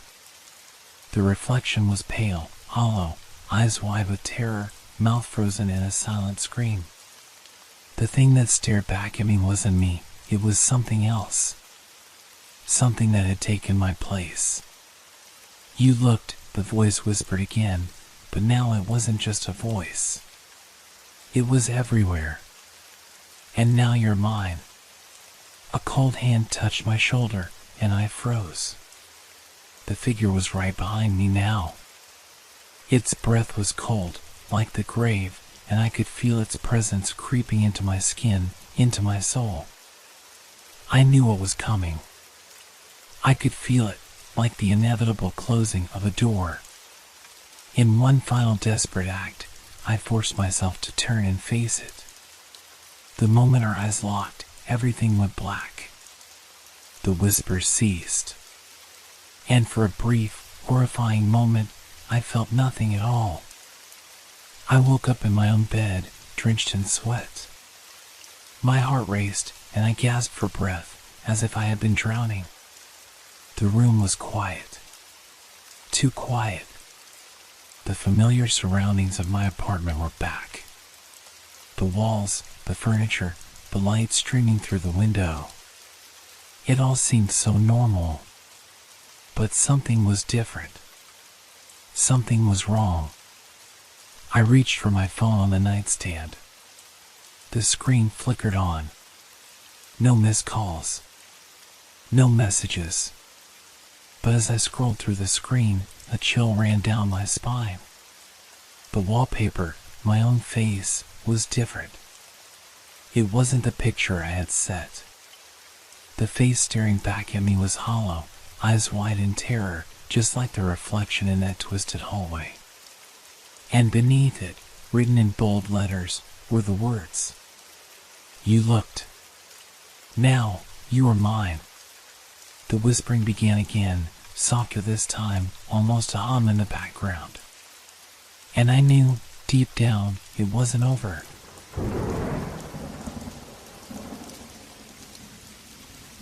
Have you ever looked into a mirror and felt that something wasn't quite right?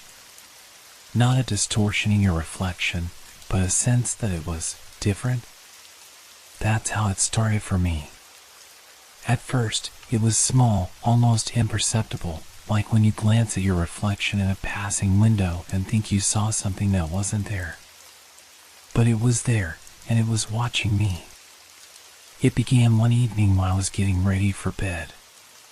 The old, antique mirror I inherited from my grandmother had always been a centerpiece in my bedroom. I'd never thought much of it. It wasn't particularly beautiful, but it was familiar.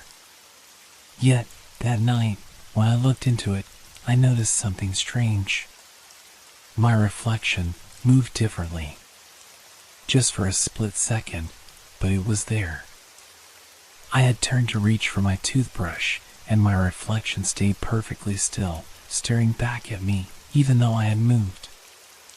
I brushed it off at first, thinking I was just tired or imagining things. But when I glanced back, I saw it again. The reflection was a little delayed, almost like it was a few moments behind me. I laughed nervously to myself and shook my head. You're just tired, I muttered aloud.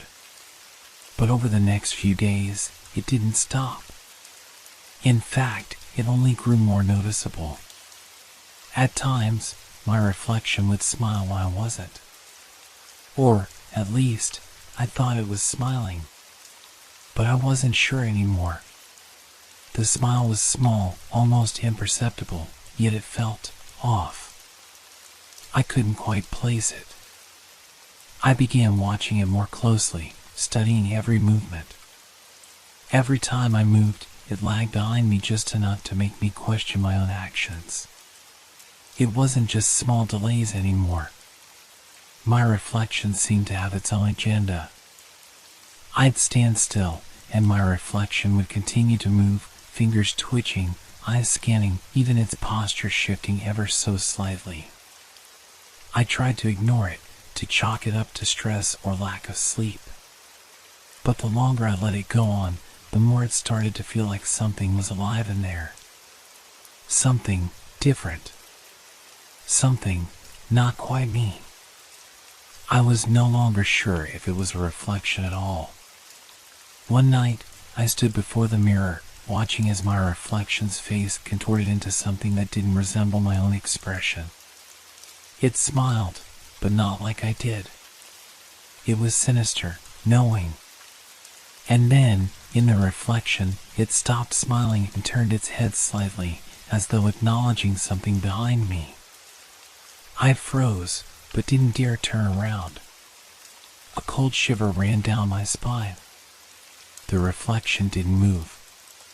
It just stared.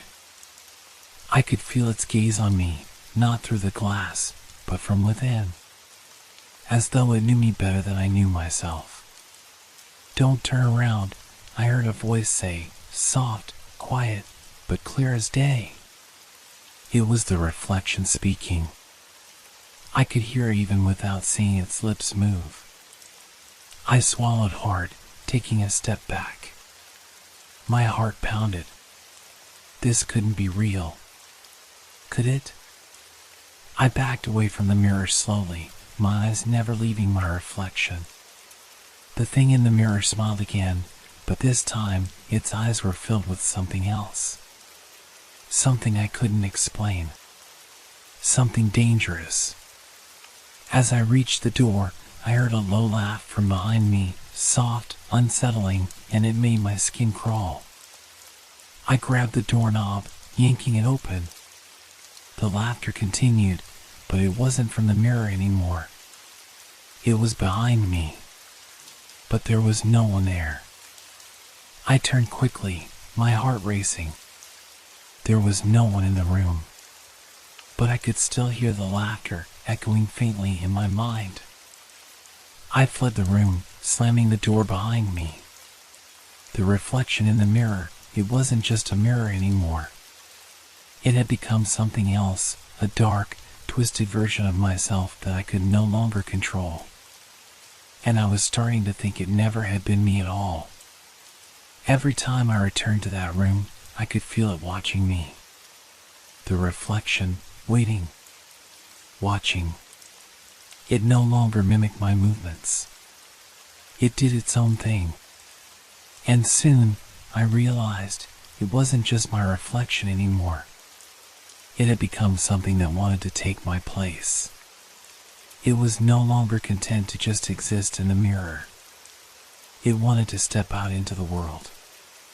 And I wasn't sure how long I could keep it locked inside that glass. I couldn't stop thinking about it. The laughter. The way it echoed in my head long after I had left the room. The way the reflection, no longer an obedient image of my actions, seemed to be waiting for me.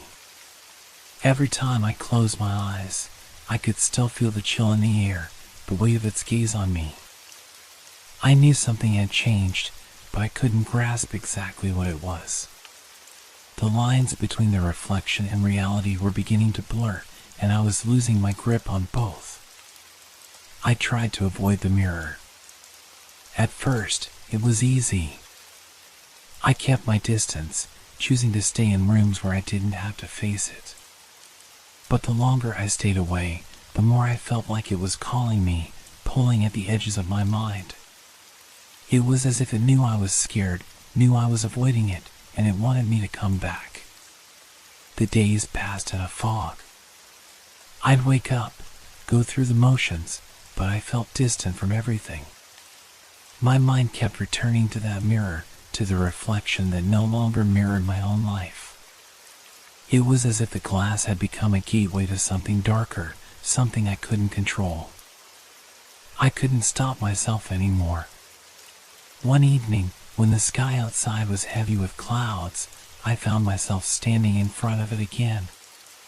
The room felt cold, too cold for a late spring night. The mirror loomed before me, its surface dark and unsettling. I took a deep breath, trying to steady my nerves. "Just look. It's just a mirror," I whispered to myself. But my voice sounded distant, as if someone else was speaking for me. I stepped closer. As my reflection came into view, I noticed something new. It wasn't just moving on its own anymore. It was changing.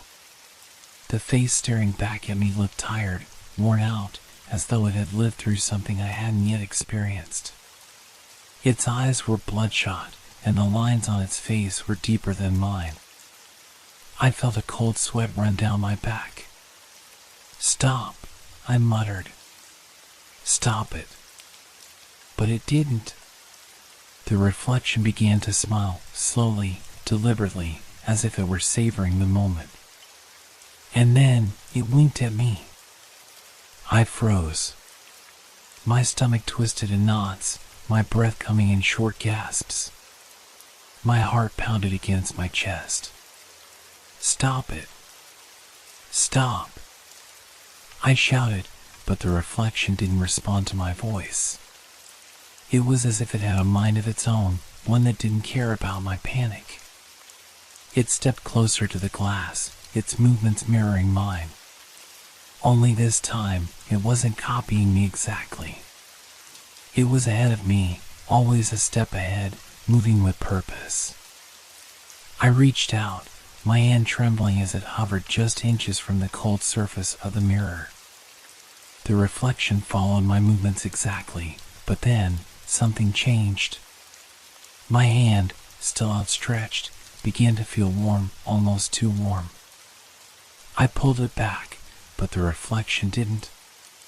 It kept its hand pressed against the glass, as if it were trying to reach me.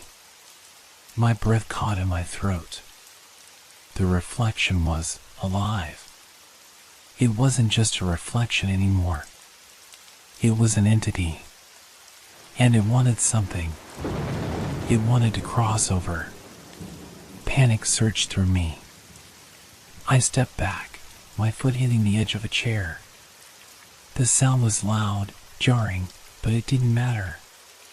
My eyes were locked on the mirror, where my reflection continued to press its hand against the glass, still smiling, still waiting. I turned, stumbling toward the door, but just before I could grab the handle, I heard it again, that low, ominous laugh. It came from behind me, but not from the room, not from anyone else. It came from the mirror.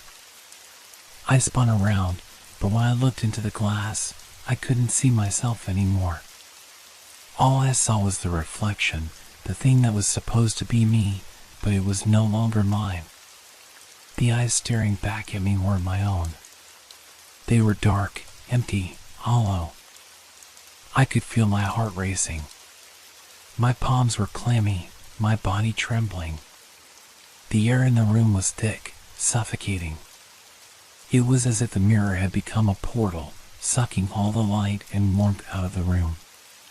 And then, it did something that made my blood run cold. The reflection didn't just smile anymore. It spoke. "Come closer," it said, its voice soft but unmistakable. "I'm waiting for you." The voice wasn't mine. It was its voice. And it was pulling me in. I staggered back, my breath coming in ragged gasps. I had to get away, had to leave the room, but my legs wouldn't move. It was as though the mirror had locked me in place.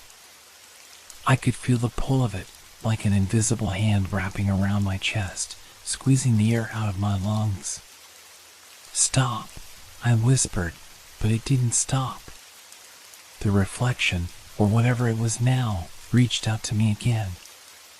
And this time, I saw it clearly, a dark shape, moving on its own, no longer a mere reflection of my movements, but something alive, something separate from me. It was coming through the glass. I couldn't breathe. My heart was pounding, too loud in my ears. The air felt heavy, thick with dread. My hand shot out to the door, and with everything I had left, I pushed it open.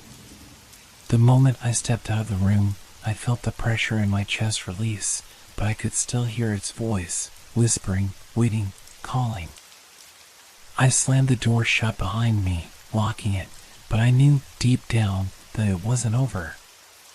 It would never be over. The reflection wasn't just a reflection anymore. It was something else. And it was getting closer. I didn't sleep that night.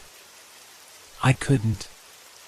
Every time I closed my eyes, I saw it, the thing in the mirror, its eyes burning into me. The voice had echoed in my mind for hours, repeating its chilling invitation, calling me back. No matter how hard I tried to shake it off, the memory of its face, twisted and unfamiliar, haunted me. The reflection wasn't just waiting for me anymore, it was actively trying to pull me in. The next morning, I couldn't bring myself to look at the mirror. It felt like it was watching me, lurking in the corner of my vision.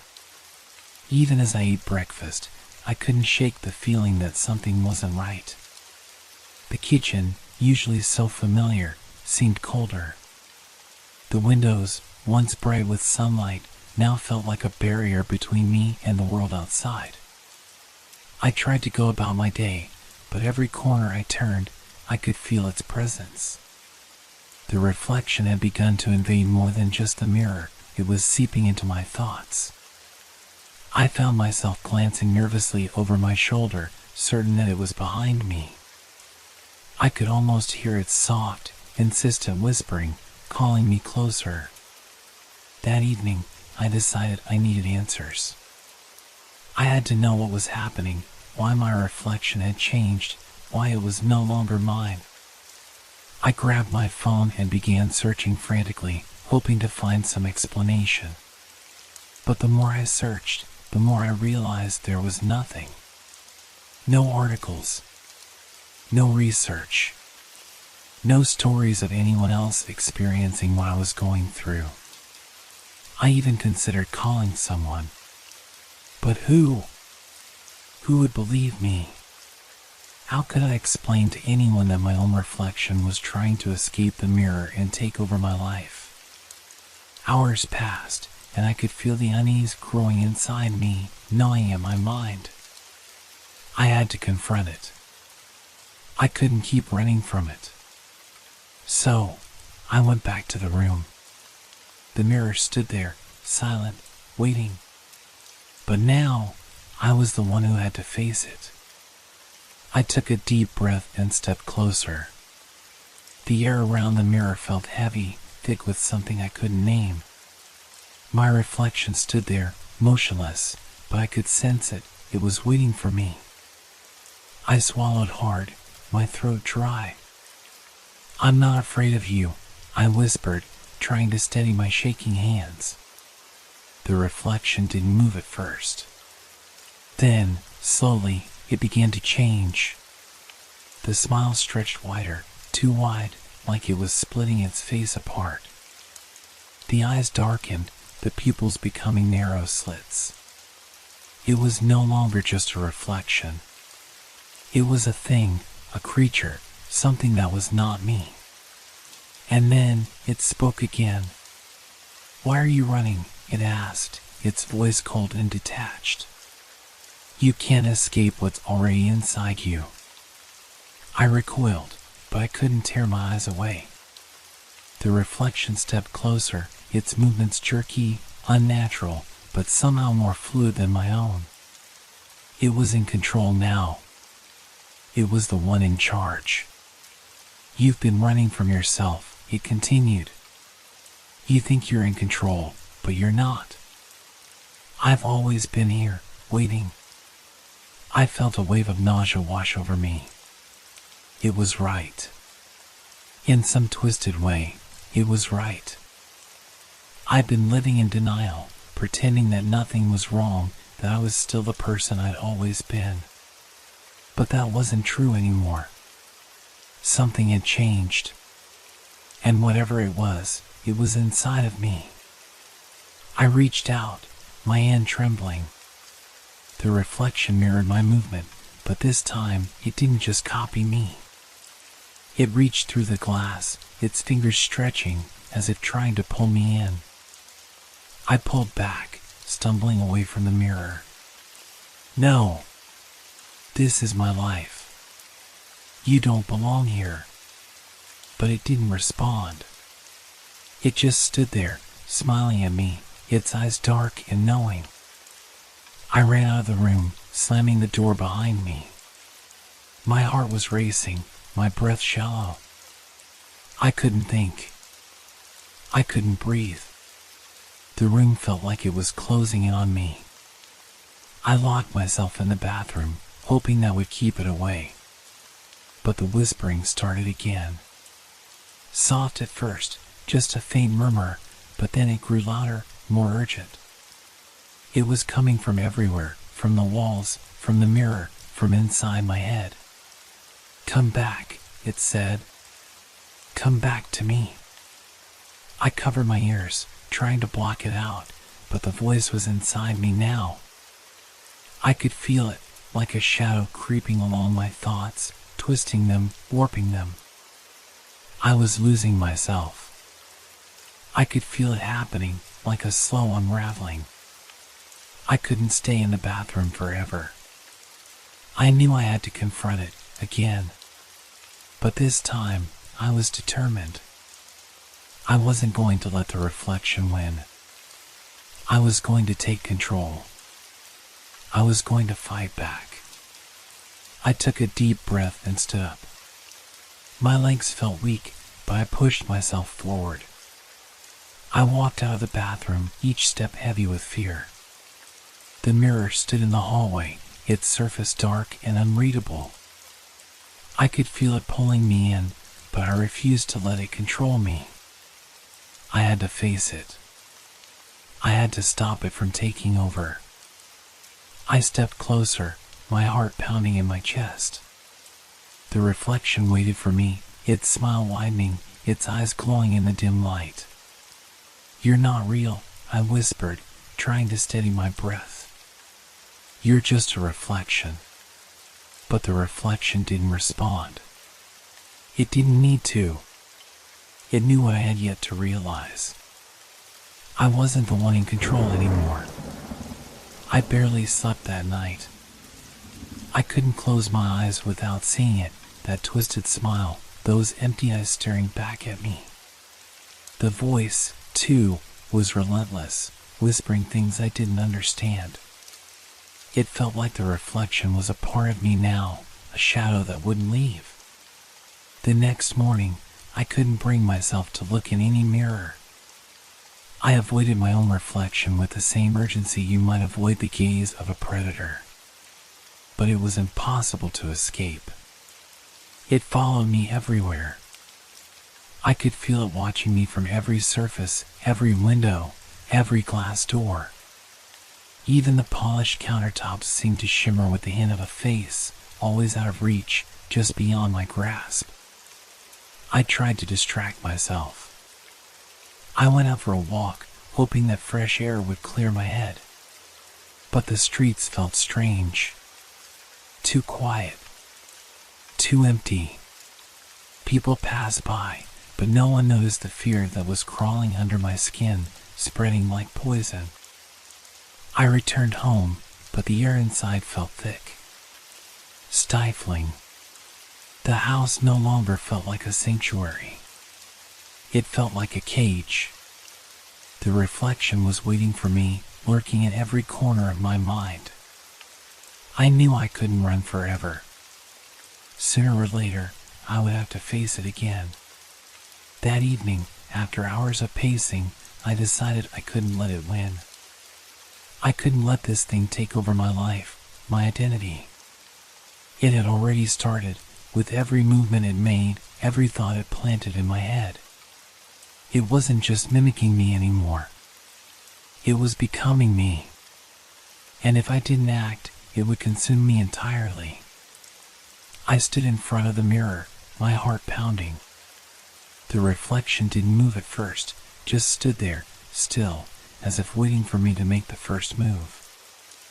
I could feel the air shift, becoming colder, as if the room itself was holding its breath. "You're not me," I whispered, my voice shaking. "You can't be." But as I spoke, the reflection's eyes darkened. Its smile widened, its features warping into something more sinister.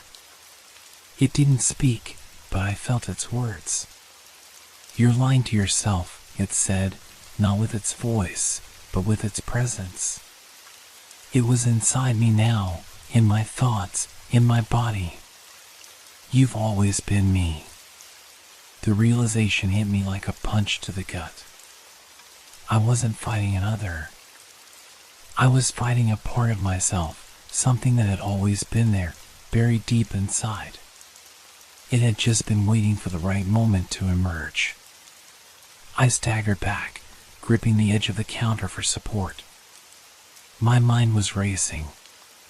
What was I supposed to do? How could I fight something that was me? I tried to steady my breathing, but it was getting harder. My pulse was a drumbeat in my ears, my thoughts spinning out of control. I was trapped, suffocated by this reflection of myself that I no longer recognized. The thing in the mirror, no! I took a step forward, its movements slow, deliberate. I could feel its presence pressing in on me, smothering me. I wasn't sure where it ended and I began anymore. "You can't run away from what you are," the reflection murmured, its voice smooth, like velvet. "It's always been you. You're just too afraid to accept it." A chill ran down my spine. "No. I'm not you. I'm not." The reflection's smile stretched wider, its lips pulling back to reveal teeth that were too sharp, too jagged. "Yes, you are." And then it reached out, its hand passing through the glass of the mirror, not breaking the surface, but slipping through as if the glass wasn't there at all. Its fingers brushed against my face, cold as ice. I stumbled back, knocking over a chair, but I couldn't tear my eyes away. The reflection's fingers lingered on my skin, a sensation like ice running through my veins. "You can't fight me," it said, its voice now deep, guttural. "You are me."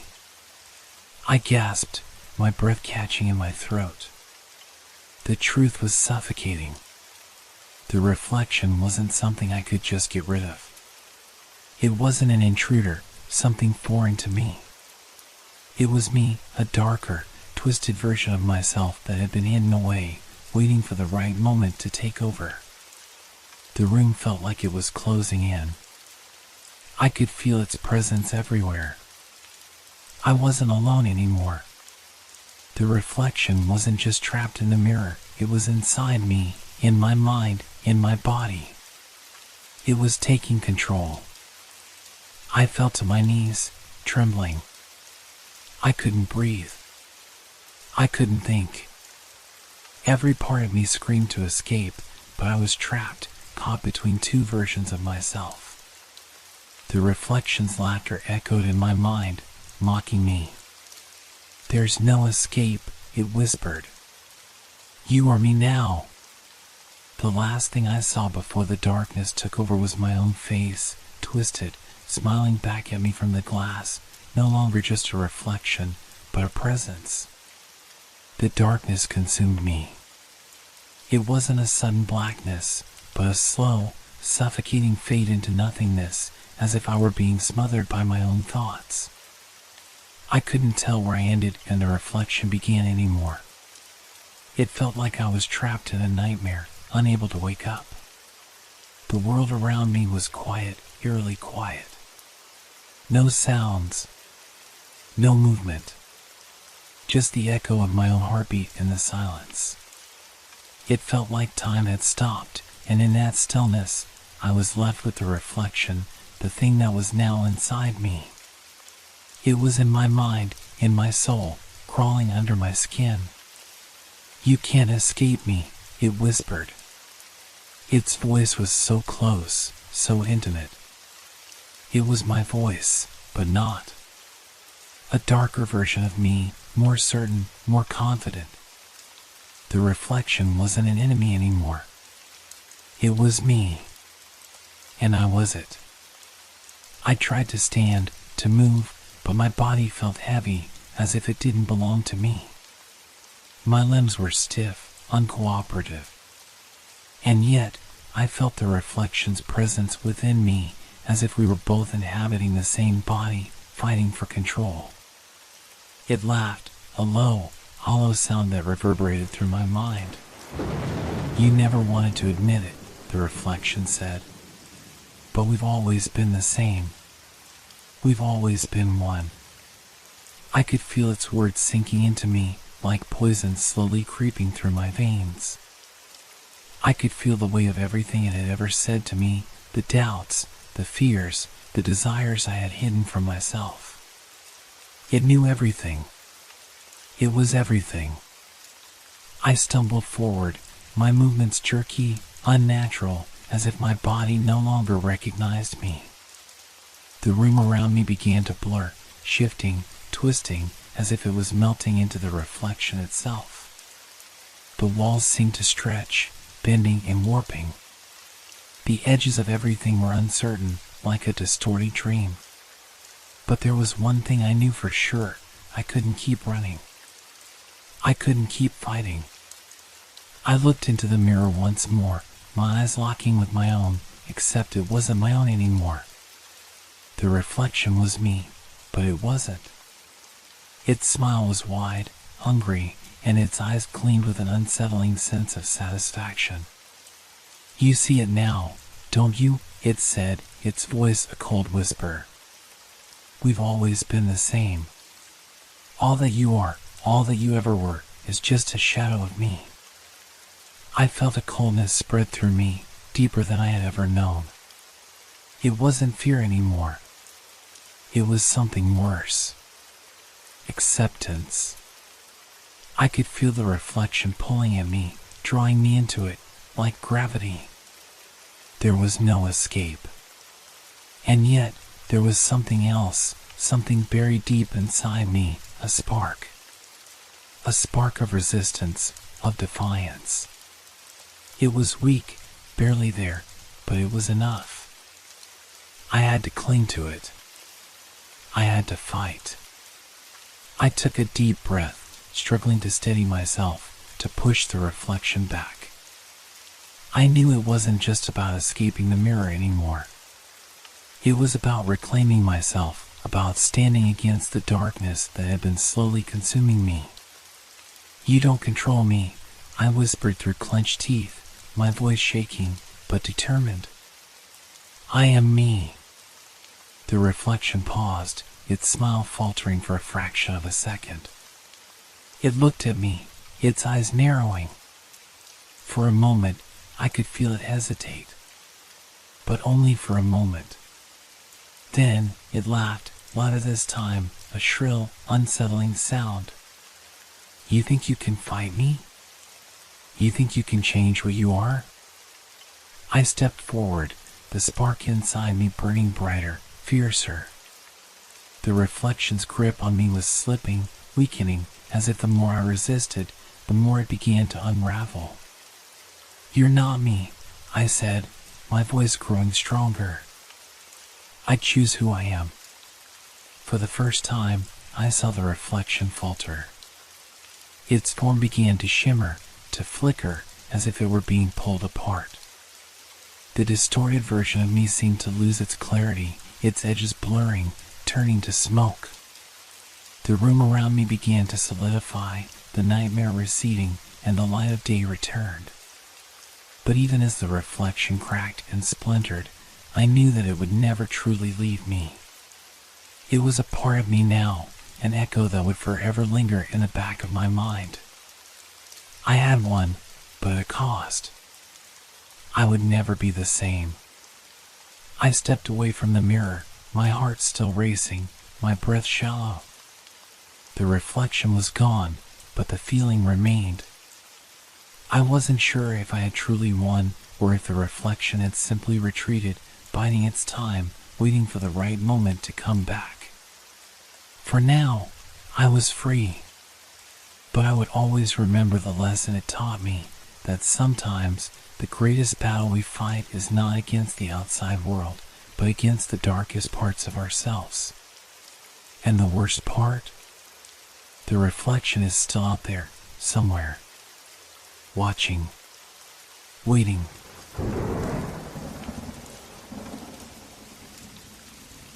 Have you ever felt like you were being watched, even when you knew there was no one around? Like someone was standing just behind you, waiting for the right moment to make themselves known? I never used to believe in such things. I thought it was all in my head. Until you moved in. It started a few weeks ago. A new neighbor. At least, that's what I thought at first. I hadn't seen him, not once. But I could hear him. At night. Always late. I'd be lying in bed, trying to fall asleep, when I hear the sound of movement from the apartment next door. Soft footsteps pacing back and forth. Sometimes, faint muttering. A voice, but not quite human. I don't know how to explain it. The voice was deep, unnaturally deep, and the words, when I could make them out, didn't seem to form any real sentences. It was as if he was speaking to someone, or something, that wasn't there. At first, I brushed it off. Maybe he was just talking to himself, or perhaps there was something wrong with the pipes. But as the nights went on, the sounds grew more distinct, more unnerving. I tried to ignore it, but the unease settled in my chest, a constant pressure, like someone was standing just behind me, breathing down my neck. The thing that really set me on edge was the night I heard the knock. I had just finished a late dinner and was sitting on the couch, scrolling through my phone, when the sudden sound of 3 sharp knocks at the door made my heart race. I froze. Who could that be at this hour? I didn't expect anyone. My eyes flicked to the clock. It was nearly midnight. Tentatively, I rose from the couch and made my way to the door, my hand shaking as I reached for the handle. I knew no one from the building would be knocking this late. I lived alone, and I hadn't invited anyone over. But then, something nagged at me, something that told me it wasn't just an ordinary knock. I opened the door, but no one was there. Only the empty hallway stretched before me, dimly lit by the flickering lights above. A gust of cold air brushed past me as if the hallway itself had exhaled. I stood there, heart pounding, trying to make sense of it. Maybe it was a prank, I told myself, but it didn't feel like one. It felt different. Wrong. I stepped outside, peering down the corridor. The building was quiet, as usual. Not a sound. But then, I heard it. A soft, low murmur, like a voice calling my name, but distorted, almost drowned out by the walls. It was coming from the apartment next door. The one with the new neighbor. I hesitated for a moment, trying to push away the growing unease. My instinct screamed at me to go back inside, lock the door, and forget about it. But curiosity got the better of me. I wanted to know who he was. I needed to know. I knocked on the door next door. No answer. I knocked again, a little louder this time. Still nothing. My heart pounded in my chest. There was no way to explain it. I felt an overwhelming sense of dread, the kind of dread you feel when you know something isn't quite right, but you can't put your finger on it. Something in the air felt heavy, suffocating. It was like the walls themselves were closing in. I had no choice but to turn away. But as I did, I thought I heard something subtle, almost imperceptible. A door creaking open. I whipped around, my breath catching in my throat. The hallway was still empty. But in the distance, in the far corner, I saw something that made my blood run cold. The dim outline of a figure stood just inside the doorway of the apartment next door. The silhouette was indistinct, but I could tell he was watching me. The figure didn't move. It didn't blink. It just stood there, motionless. And then, that voice. That deep, inhuman murmur, louder now, clearer. It sounded like my name, but distorted. Twisted. I felt a chill run through me as I hurried back to my apartment, locking the door behind me. I couldn't shake the feeling that I wasn't alone, that I had never been alone. The knocking, the voice, the figure, was it all just a product of my overactive imagination? Or was something far more sinister at work here, in the building I thought I knew? As the hours passed and the silence of the night crept in, I couldn't help but wonder who was the new neighbor, and why had I never seen him? I could feel the darkness closing in, a cold, oppressive weight in the air. And I couldn't shake the thought that whatever was behind that door, whatever was whispering my name in the darkness, was far worse than anything I could ever have imagined. I spent the next few days in a haze, trying to convince myself that what had happened was just some strange coincidence. Maybe I had been imagining things. After all, it was easy to jump to conclusions when you were tired and stressed. The apartment building had always been quiet, and this was just a weird blip in the routine. But deep down, I knew something wasn't right. I kept hearing it, the voice. Not all the time, but often enough to make me question my sanity. Low, guttural whispers that seemed to come from nowhere. Sometimes, I'd wake up in the middle of the night, drenched in sweat, and hear that voice through the walls. It was like it was speaking directly to me. I couldn't make out the words, but the tone was unmistakable. It was the same voice I had heard the night of the knock. The worst part? It felt like he knew I was listening. It was as if the whispers were meant to draw me in, to lure me closer to the source. I found myself walking past his door more frequently, just to hear it. The eerie feeling of being watched followed me every time, a constant pressure on my chest. One evening, I decided I couldn't take it anymore. I had to confront the neighbor, figure out what was happening. If I was losing my mind, I needed to know. If something sinister was going on, I couldn't ignore it. I waited until late in the evening, when the building had quieted down. The hallway was bathed in the soft, yellow light of the ceiling fixtures, casting long shadows along the walls. I stood in front of his door, my heart pounding in my chest. For a moment, I hesitated. Maybe I should just leave it alone.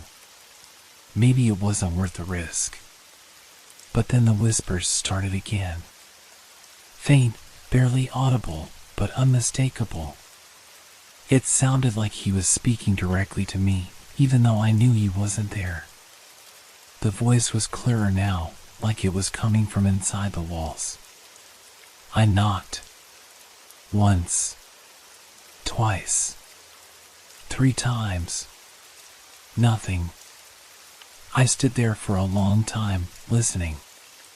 The air was thick, the silence pressing down on me. My breath felt shallow as I fought the urge to run. And then, a sound. The faintest creak. I jerked back, my heart leaping in my throat. The door across from me, the one I had been standing in front of, was slowly opening just a crack. I felt my stomach drop. There, in the shadows, was the same figure I had seen the other night. I couldn't make out his features, but I could feel his eyes on me. I could feel the weight of his gaze, cold and calculating. My breath hitched to my throat, but I forced myself to stay still, to not run. Who are you?" I whispered, barely able to speak the words. The figure didn't move. He didn't speak. The air around us seemed to grow colder, the silence stretching for what felt like an eternity. Finally, the door opened just enough for the figure to step forward into the dim light of the hallway. He was tall, taller than anyone I had seen before. His outline was vaguely human, but something about him felt off, like he was wrong. "Why are you doing this?" I asked, trying to keep my voice steady, but my hands were shaking. The figure didn't respond. He just stood there, inhumanly still, watching me. A low, raspy voice filled the space between us. It was so deep, so guttural, that I felt the words vibrating through my chest. "You shouldn't have come." I froze, my blood running cold. Before I could react, the door slammed shut, the sound echoing through the hallway. The whispers stopped immediately, leaving an eerie silence in their wake. My mind raced, heart thundering in my chest. I stood there for several moments, unsure of what to do next. I didn't know if he was watching me again. I didn't know if I should even try to speak to him again. I was scared. Terrified, in fact. But there was something more, something that I couldn't shake. I needed answers. The problem was, I had no idea where to look for them. The next morning, I couldn't get the image of him out of my mind. I was exhausted from the sleepless night and the lingering feeling of dread that seemed to follow me everywhere I went. My apartment felt colder, darker somehow. The walls seemed thinner, like they were closing in. I decided to do something I had never done before. I went to the building's management office. I knew it was a long shot, but I had to ask about my new neighbor. I needed to know who he was, what he was doing in the building, and why he was so strange.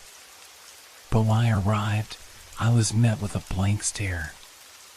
"Sorry," the receptionist said, looking at me with confusion. "We don't have any new tenants." It's been the same for months. I felt my stomach churn. How could that be? I had seen him. I had heard him. But no one else seemed to know anything. No new tenant. No one had seen him. I began to feel like I was losing my mind. Was I imagining it all?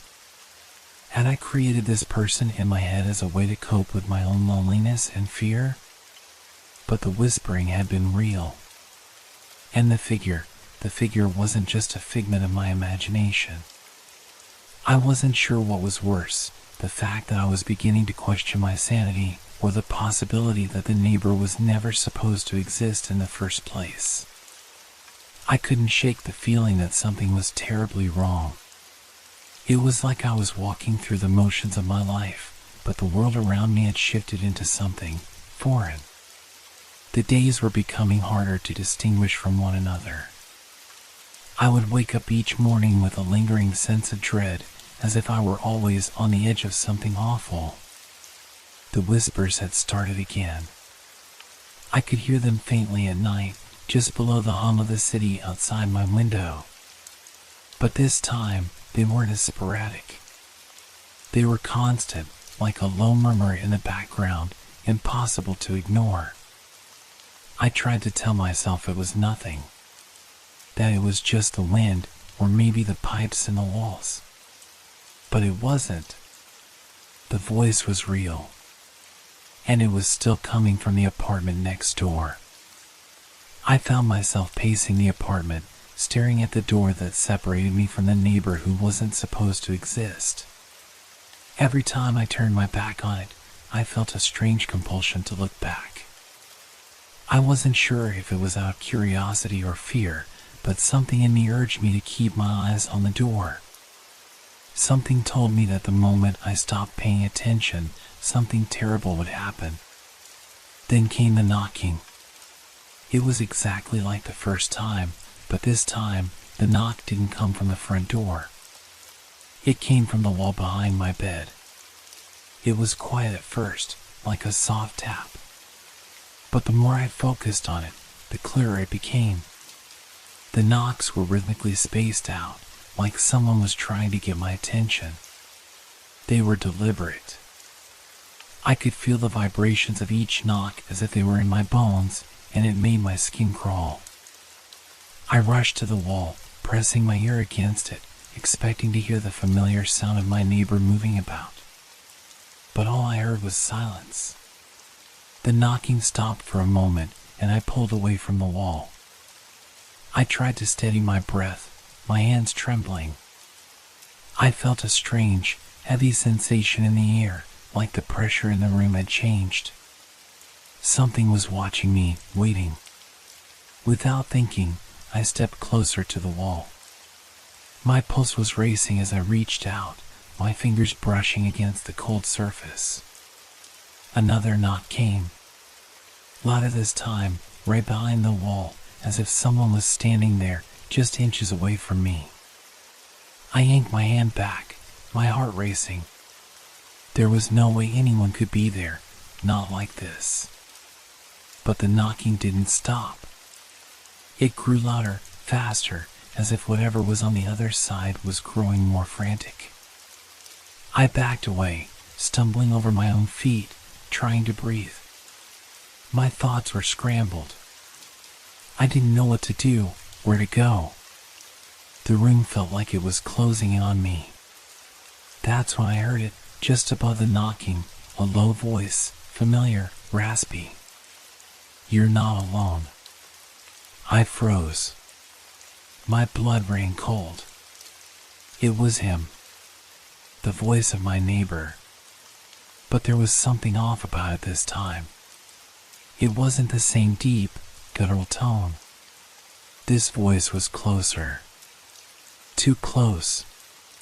It was as if it was in the room with me, right behind me.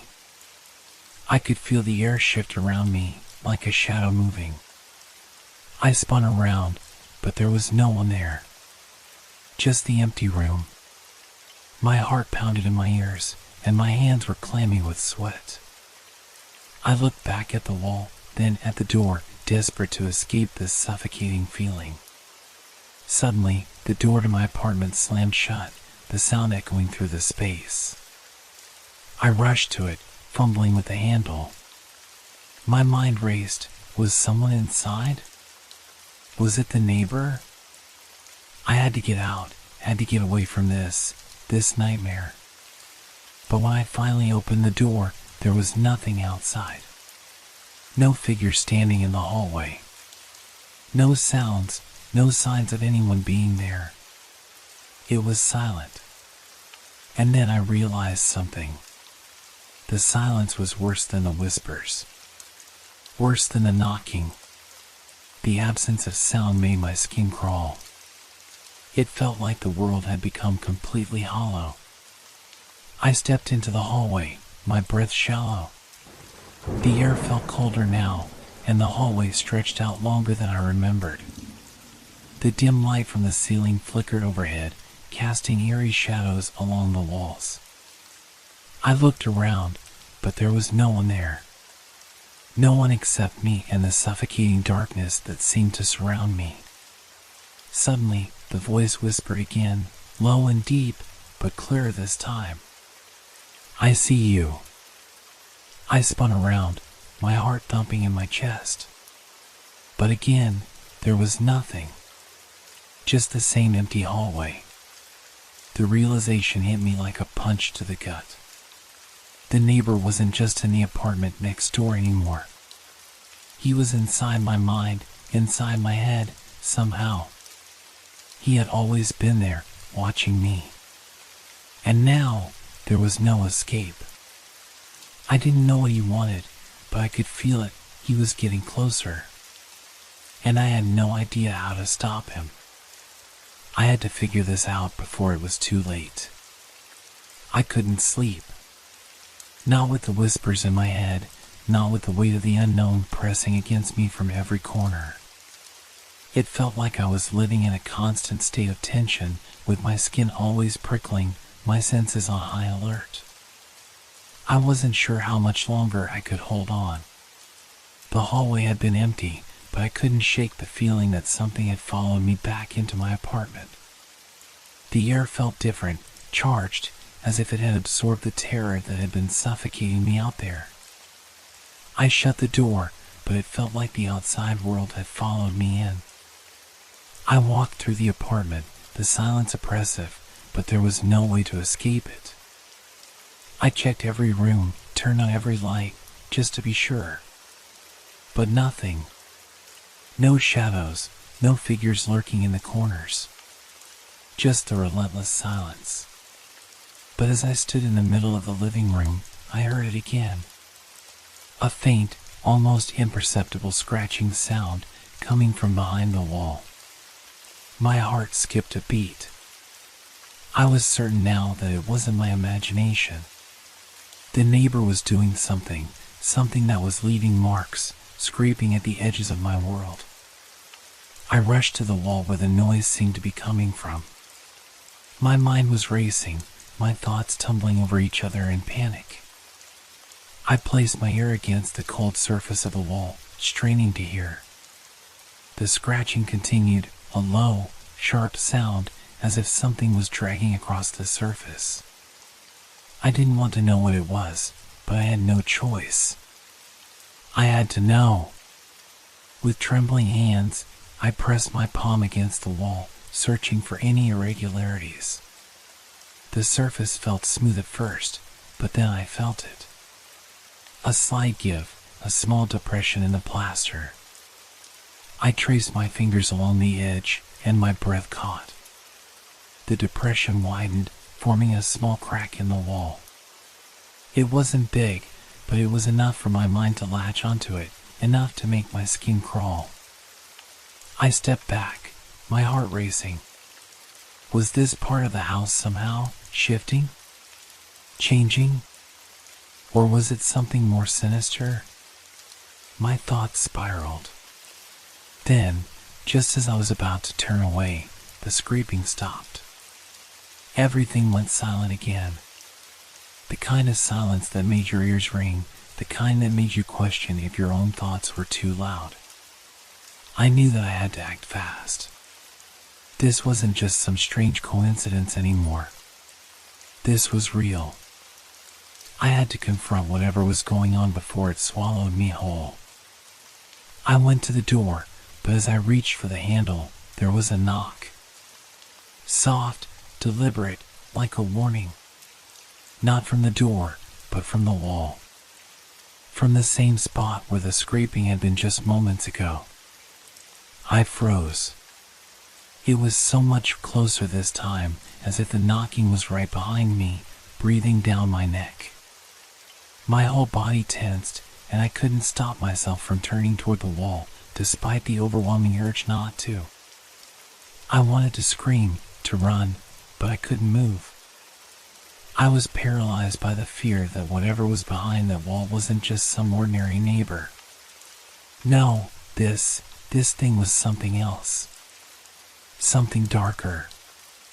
I took a shaky breath and pressed my hand against the wall again. It was still cold to the touch, but now it felt wrong. Like the wall itself was alive, breathing in time with me. I pulled my hand away in horror as the surface seemed to shift beneath my touch. I backed away, stumbling, and felt the darkness in the room close in on me. Another knock. Louder this time, almost violent. The sound rattled the walls, the floor beneath my feet. And then, as if the universe had tilted on its axis, I heard something that made my blood run cold. A voice, low and guttural, seeped through the wall. It wasn't the voice I had heard before, the deep, raspy tones that had haunted me in my dreams. No, this one was different. It was the same voice, but now it was distorted, layered with something else. Something darker. "You shouldn't have looked," it whispered. I felt my breath catch in my throat, and my knees went weak. I didn't know what was happening, but I couldn't deny the terror that was creeping up on me, filling every corner of my mind. The door rattled again, and this time I knew whatever was behind that door, behind the wall, wasn't human. It had been following me, studying me, waiting for me to make a mistake. And now it was closer than ever. I had to leave. I had to get out of this apartment before it was too late. But as I turned to make my way to the door, I froze. The hallway light flickered, casting an eerie shadow along the walls. For the briefest moment, I saw something standing there. A figure, tall and indistinct, just outside the doorway. I couldn't move. I couldn't even breathe. The figure stepped closer, the shape becoming clearer, the outline more defined. It wasn't my neighbor. It was something worse. I felt it then, the chill of something ancient, something that had waited for so long to be noticed. It had been watching me. And now it was here. I was trapped. I couldn't take my eyes off the figure in the hallway. It wasn't like the neighbors I had seen before. This one was wrong. The shape of it, too tall, too thin, its edges blurred as if it didn't belong to this world. The shadows around it seemed to bend, to warp and twist, just as the air in the room had become thick, suffocating. My heart hammered in my chest. I wanted to scream, but my voice wouldn't come. My legs felt like they were frozen to the floor, unable to move, unable to escape. The figure took another step forward, its presence suffocating, a void of silence that seemed to stretch on forever. The flickering light above did nothing to dispel the unease that crawled beneath my skin. It was as if the entire apartment was holding its breath, waiting for something. "Leave," the voice murmured again, the same low, guttural tone, but now it sounded closer, so close that it felt like it was coming from within me, from the very core of my being. It vibrated through my chest, through my bones, until I could barely stand it. I staggered back, my head spinning. I had to get out. I had to escape. But when I tried to turn, to run toward the door, I realized I couldn't. It wasn't that my body wouldn't obey, but that something was blocking me, an invisible force, a pressure pushing against me, pulling me back toward the figure in the hallway. I turned, heart racing, my mind a blur of panic. I couldn't think. I could only feel the oppressive weight of the darkness closing in on me. I could only hear the sound of my own breath, too loud, too frantic in the stillness. "Why won't you leave?" the figure whispered again, and this time I felt the words settle inside my skull like a virus. I felt the room shift, the walls warping and closing in, the door now impossibly far away. I couldn't escape. I couldn't go anywhere. A sudden knock, so loud that it rattled the walls, echoed through the apartment. It wasn't from the door. No, it came from the wall. No, from within the wall, from behind it, as if something was trying to break free. My skin crawled as I turned to face the wall once more. The scraping sound returned, louder now, frantic, as if whatever was inside was trying to claw its way out. I backed away, shaking my head, my whole body trembling. This couldn't be real. It couldn't. I reached for my phone, but as soon as I touched it, it slipped from my fingers, its screen shattering across the floor. The light flickered again, and I heard the faintest chuckle, low and unsettling, coming from behind me.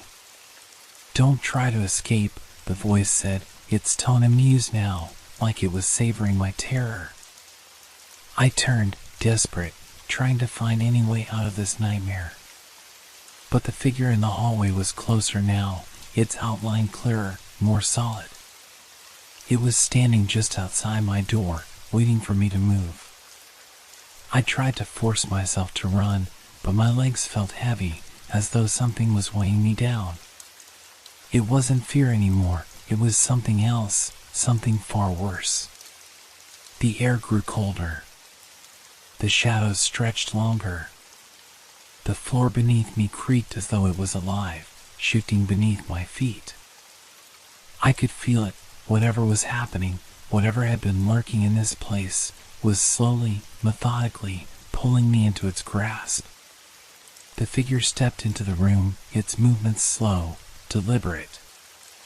It tilted its head, and in the half-light, I saw its eyes, or what should have been eyes. Two black pits, like holes in the fabric of reality itself, absorbing everything around them. "No one leaves," the figure said, its voice now impossibly deep, echoing inside my head. "You were never meant to leave." I felt my chest tighten, my breath coming in shallow gasps.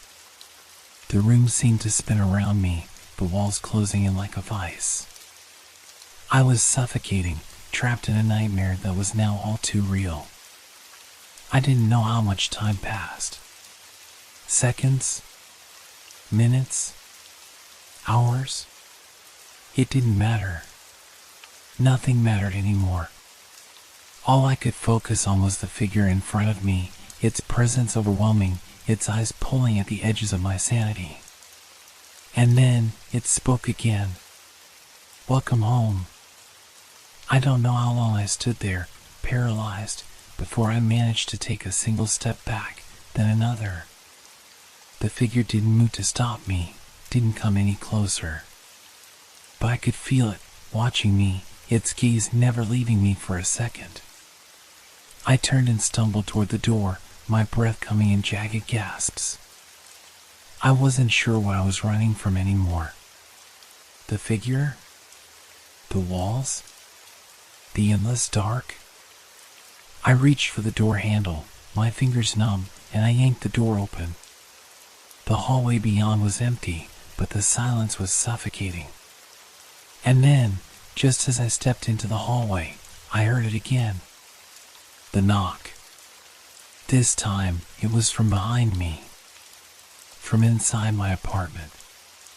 And I realized, with a sickening chill, that the door was no longer an escape. The darkness had followed me.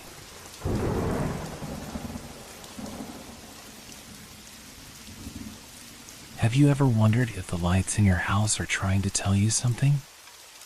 I didn't give much thought to the flickering light in my living room at first. It was a normal inconvenience, the kind you deal with when a bulb starts to burn out or when there's a power surge. But as the days went by, the flickers began to feel different. At first, it was subtle, just a blink here, a pause there, but soon they became more rhythmic, more deliberate. It started after I came back from work one evening. I walked into the apartment, threw my bag on the couch, and immediately noticed the lamp in the corner was dimming and brightening in quick succession. I frowned. It wasn't the usual flicker of a faulty bulb. No, this was something else. Something that caught my attention. I stood still in the middle of the room, watching the light. Blink. Pause. Blink. Pause. At first, I thought it was some sort of malfunction, but then I realized that the flickering pattern didn't seem random. There was a rhythm to it. The longer I stood there, the more it felt like the light was trying to convey something, like it was sending a message. I shook my head. It was ridiculous, of course. Lights don't send messages. They don't communicate.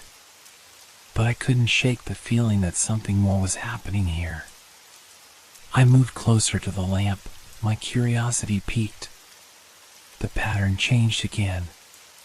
This time, it was different. Instead of a simple blink, the light flashed once, twice, 3 times in rapid succession. Then, it paused. I stepped back, heart thudding in my chest.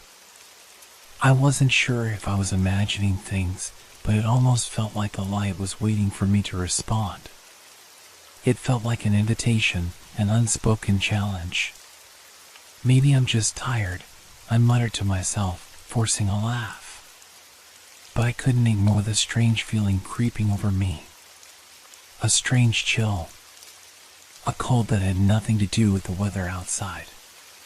That night, I couldn't sleep. The flickering light haunted me. I kept wondering if I had imagined it or if I was just overtired. But deep down, I knew that it was more than that. Something about the way the light flickered felt intentional, deliberate. I couldn't shake the feeling that it was trying to communicate with me. The next evening, I decided to test it. I sat down in front of the lamp, watching it closely. Blink. Blink. Pause. Blink. It started again, almost as though it had been waiting for me. I stared at it, my mind racing. Could it be? Could it really be trying to tell me something? I leaned forward. If you're trying to say something, show me. For a moment, nothing happened. Then, the light flickered again. Once, twice, 3 times, followed by a long pause. My heart skipped a beat. It was as if the lamp had understood. It was responding to me. I jumped up and grabbed my phone, quickly typing a message to a friend, but before I could send it, the light blinked again. This time, the pattern was different, more erratic. I felt a sudden rush of excitement mixed with fear. Something was happening. Something strange and unnatural. "Who are you?" I whispered, though I wasn't sure if I wanted to know the answer. I was half afraid that whatever was behind these strange signals would reveal itself in a way that I couldn't escape. The lamp blinked once more, and this time it stayed on, bright, blindingly so. My eyes struggled to adjust to the intensity of the light as the room seemed to shift around me, the shadows stretching unnaturally along the walls. And that's when I noticed it, something moving in the corner of my vision. A shape, faint at first, but growing clearer with each passing second. I blinked hard, convinced that my mind was playing tricks on me. But when I opened my eyes again, the shape was still there. It was standing in the far corner, a figure cloaked in darkness, its form indistinct, yet familiar in a way that unsettled me. My breath caught in my throat. Was it real? Was it part of the light show? Or was it something else entirely? The room felt colder. The light, still blinding in its intensity, began to flicker once again. But this time, it wasn't just the lamp. The entire apartment was alive with the flashing, each light flickering in unison, as though the building itself was pulsing with energy. Then, the figure in the corner moved. It was fast. Too fast. I froze, unable to move, unable to breathe. The figure was coming toward me, and with each step it took, the lights dimmed and brightened in time with its movements. My skin prickled with fear. This was no ordinary trick of the light. And then the voice came. It wasn't a voice I could hear with my ears. It was in my head. A deep, resonant whisper echoing through my thoughts. "We've been waiting." I couldn't understand what was happening. My body shook uncontrollably, my mind racing for answers. But there was no time to make sense of it. The light was no longer a warning. It was the gateway.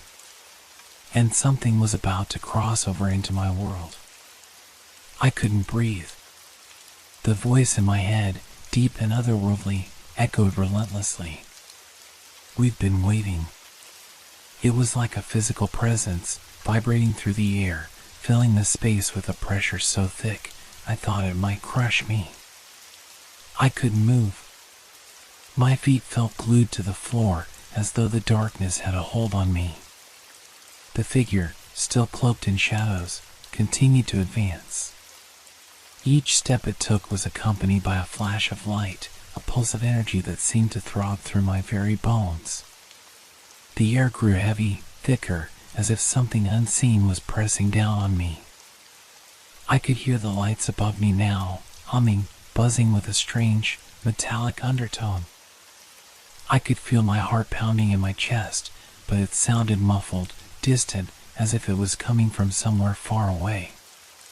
Then, the figure spoke again, this time more clearly, but still not in words I could understand. The voice seemed to distort with each syllable, like it was struggling to make itself known, trying to break free from the confines of the light. "We are closer now." The light around me flickered faster, the pulses becoming erratic. I stumbled back, panic flooding my veins. The figure was right there now, within arm's reach. I could see it more clearly now, or rather, I could see the shape it was forming. The figure was fluid, like smoke or liquid shadows, stretching and swirling in unnatural ways. It was as if it was made of the very darkness itself, but with the light that flickered around it, I could make out the shifting contours of a body, tall, elongated, its features constantly morphing. I wanted to scream, to run, but my body wouldn't obey. I couldn't tear my eyes away from it. The light seemed to pull me in, forcing my gaze to stay locked on the figure as it grew larger and closer. And then it reached out, its hand, or what appeared to be a hand, extending toward me. The light dimmed once again, leaving the room bathed in an eerie half-darkness. The temperature dropped sharply, and I could see my breath clouding in front of me, even though it wasn't cold outside. "Join us," it whispered, though the words felt more like an order than a request. The voice reverberated inside my skull, sending a sharp, painful throb through my temples. My pulse quickened. Was it offering me something? Or was it something else, something far worse? In that moment, I knew I had to act. I couldn't stand there, frozen like prey waiting to be consumed. I had to escape. Summoning every ounce of strength, I broke free from the strange paralysis that had gripped me. My legs finally obeyed, and I stumbled backward, knocking over a lamp in my frantic movement. The room seemed to stretch, the walls distorting as if the very space itself was warping. The lights flickered again, faster now, almost blinding in their intensity. The figure didn't move, at least not in the way I expected. It was more like the shadows around it were expanding, closing in on me, drawing me back toward it. My mind raced. I couldn't think clearly. I needed to get out of this apartment, out of this nightmare. But how? The doors? The windows? It didn't matter. Everything seemed to pulse with that same dark energy. I reached the door, my hand shaking as I grabbed the handle, only to find it cold and unyielding. I tried again, pulling harder, but the door refused to open. My heartbeat pounded in my ears, each beat thundering like a drum in the silence. The figure in the corner began to grow, its form stretching outward, as though it was reaching for me. The lights began to flash in rapid succession now, so fast that it became difficult to distinguish between the flashes. The light seemed to pulse with an urgency, as though it was trying to push me toward the figure. And then, just as quickly, the lights went out. The sudden darkness felt suffocating. I couldn't see a thing, but I could hear it. The figure was still there, closer now, and its presence was like a weight pressing down on me, making it hard to breathe. My hand found the door handle again, and this time it turned. I rushed outside, my breath ragged, my heart still pounding. But as I stepped out into the hall, I heard it again, another flash of light from within the apartment, followed by that deep voice. "You can't escape." I ran down the stairs, my feet pounding against the wooden steps. I didn't look back. The voice seemed to follow me, echoing in the air around me, filling my thoughts, drowning out everything else. I didn't know where I was running. I didn't know if it would ever stop, but I couldn't stop now. Whatever had been in that apartment, whatever it had been, was following me, and I had no idea how to make it stop. I needed answers, but I wasn't sure I wanted to know the truth. And then, just as I reached the exit, the lights outside the building flickered. I froze, my breath catching in my throat. The voice came again, even clearer this time, though it wasn't in my head. "We are everywhere now." I didn't wait to see what happened next. I ran out into the night, the sound of my footsteps drowning out the voice. But no matter how far I ran, I couldn't shake the feeling that the light, whatever it was still watching me, waiting for me to come back. I didn't sleep that night. How could I? The darkness outside my window felt more alive than ever.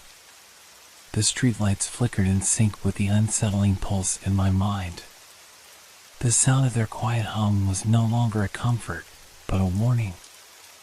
I sat on the couch, eyes fixed on the door.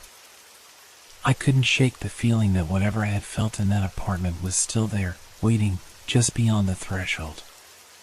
Every time I looked at the clock, it seemed to have slowed down.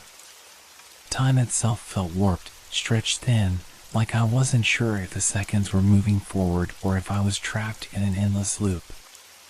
It was then that I realized it wasn't just the lights in my apartment that had been strange. It was the way the world around me had begun to shift. When I stepped outside earlier, everything seemed slightly off. The streetlights, the shadows, everything was wrong. I had run from the figure, but I hadn't escaped the feeling that it had followed me, had always been right there in the corner of my vision, out of reach, just beyond my comprehension. I stood up abruptly. I had to figure this out. I couldn't live like this, unable to trust my own senses. Something was happening, something that didn't make sense. I grabbed my phone, shaking as I searched through the dark screen. Maybe there was someone who could explain what was going on. A friend, a professional, someone who could help. But no one could answer my questions. I couldn't explain what I had seen. Who would believe me? Who would understand the terror I felt? I needed more information.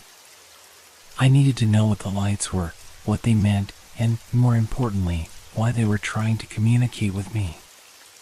What did they want? A chill ran through me as the thought occurred. What if it wasn't just the lights? What if they were trying to communicate through everything? I hesitated before stepping outside again, but this time I didn't run. I couldn't let whatever this was control me anymore. I had to find out what it wanted. I walked down the hall of my building, every step echoing in the stillness. The air felt thicker now, as if it was pressing in from all sides. I reached the apartment door. The hallway lights were flickering again, the same erratic pulses.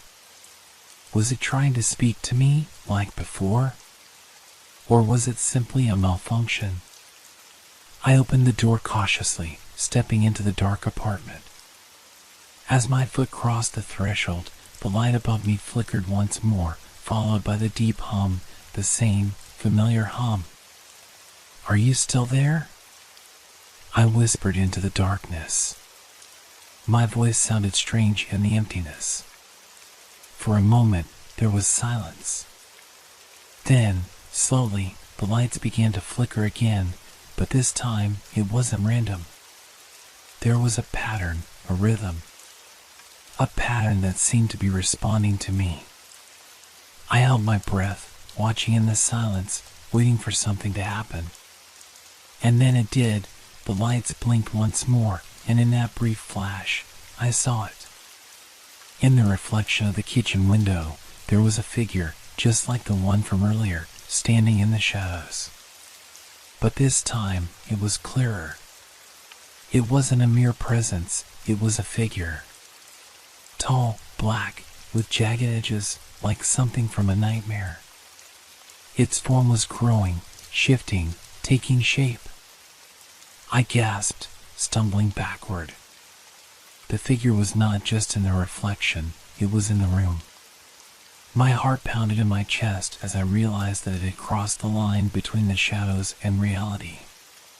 The lights continued their erratic pattern, flickering faster as the figure grew larger. The voice came again, this time stronger, almost physical, vibrating through my bones. "You are part of the game now." My mind raced, panic rising in my chest. What did it mean? Was I part of the lights? Or was this something more sinister, more ancient? Something that had always been here, waiting for the right moment to reveal itself? I looked toward the window again, my breath catching in my throat as I saw what had happened. The figure wasn't just in the reflection, it had taken over everything around me. The walls, the windows, everything seemed to be bending, warping, turning into a dark, swirling mass. The lights blinked in a pattern I could now almost understand, as if the apartment itself was alive. My mind couldn't comprehend it all. The air was thick with the hum of the lights, the voice growing louder in my head.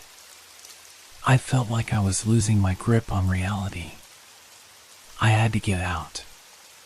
There was no other option. I sprinted for the door, but as I reached for the handle, the lights went out completely. A suffocating darkness wrapped around me, and in the silence, the voice came once more. "You cannot escape." I spun around, searching the blackness, but there was nothing. No figure. No presence. Just silence.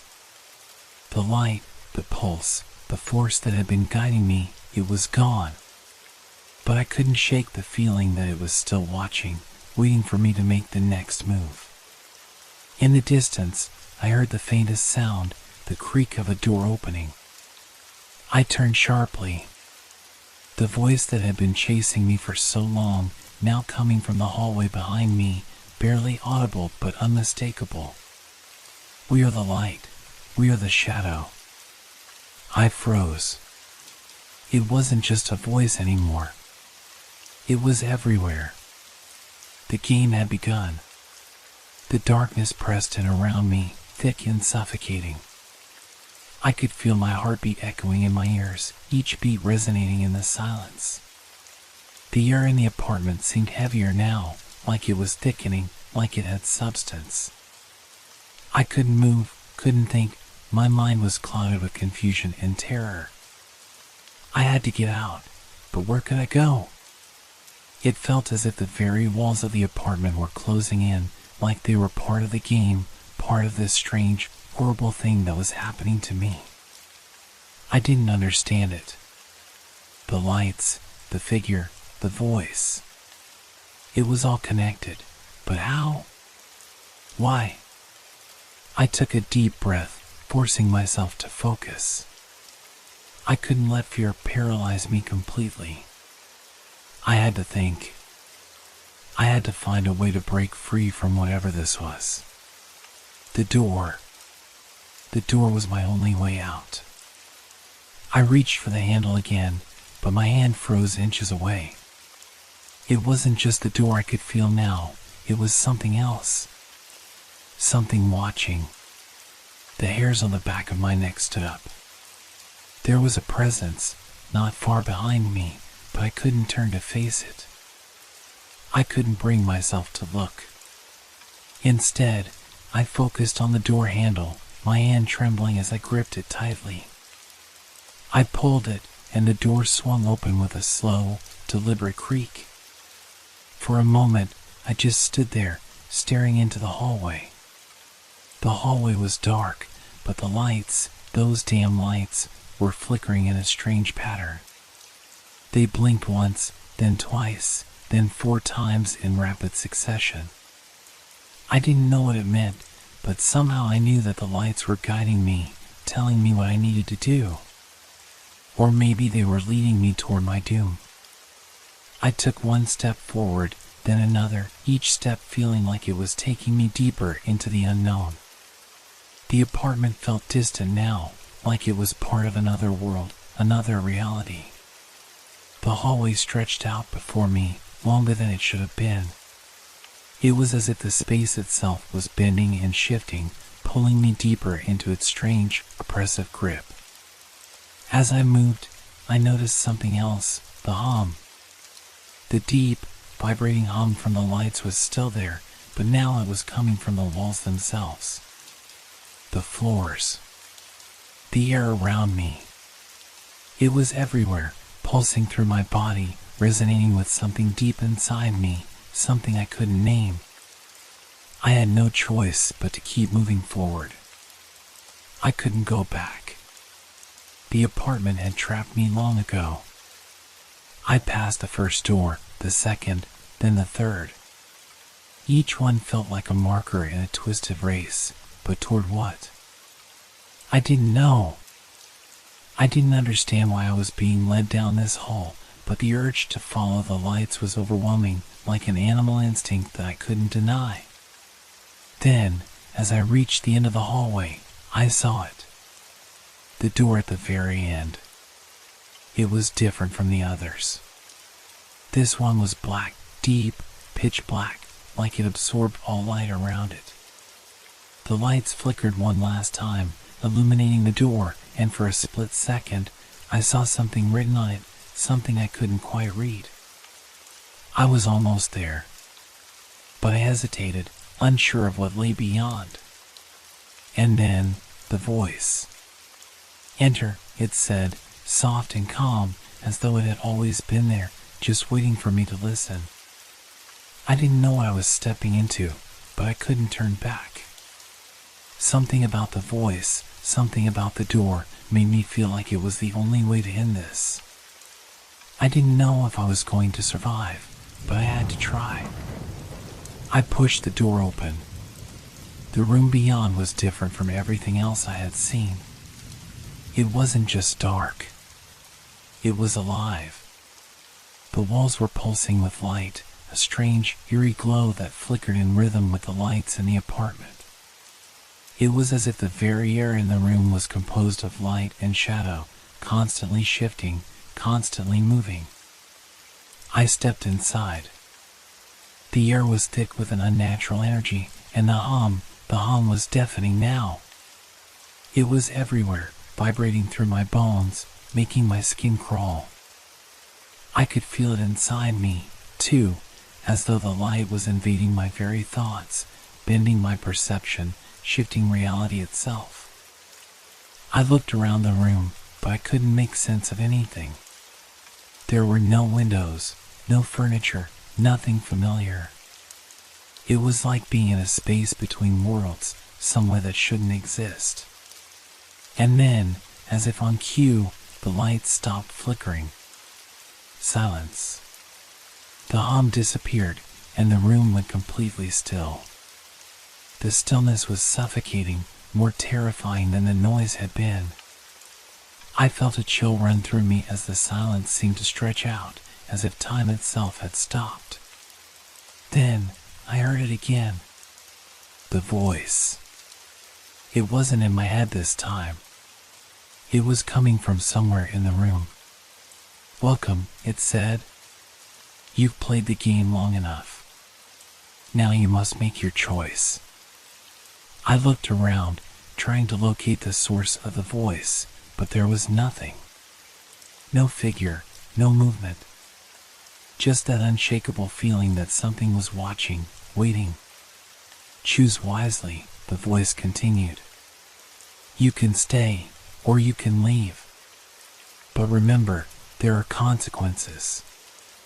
I took a step back, my heart racing. What did that mean? What consequences? I had no choice but to ask, despite the fear that gripped me. What are you? I asked, my voice trembling. What is this place? The response was slow, deliberate, like it was savoring my fear. We are the light. We are the darkness. We are the game. And you are part of it now. I didn't know what that meant, but I could feel it. Something was changing. Something was coming. And I had no idea if I was ready to face it. I stood there, the weight of the words hanging in the air like a cloud, thick and suffocating. My heart pounded against my chest, each beat echoing in my ears. The silence stretched, unbearable, as I waited for the next move, the next sound, the next twist in the game I hadn't even known I was playing. Part of it now, the voice had said, and something in me, a gut feeling, a primal instinct, told me that I wasn't going to walk out of here unscathed. This room, this place, it wasn't just a physical space. It was a cage for the mind, a place where reality twisted and bent, and I was its prisoner. I wanted to scream, to run, to escape. But where? There was no exit. No door except the one I had just opened, and it was no longer there. I spun around, frantic, looking for any sign of escape, but the walls, the very air, pressed in on me. I was trapped. The lights flickered again, in a pattern that seemed too deliberate to be random. 1 blink, 2, 4, 8, the same sequence I had seen before. You have 2 choices, the voice said again, calm, almost comforting in its certainty. Stay and embrace your place in the game, or leave and face what awaits you in the dark. I didn't understand. How could I make a choice when I didn't even know what was real anymore? The light. The darkness. The game. What did it all mean? Was I losing my mind, or was I really trapped in something far worse? My head spun as the room seemed to shift around me. The walls warped, becoming fluid, undulating like the surface of water. The hum that had once been so loud and oppressive now became a distant, rhythmic thrum, like a heartbeat coming from deep within the earth. I could feel it in my chest, a vibration that made my bones ache. I stumbled backward, my hand reaching out, finding nothing to steady me.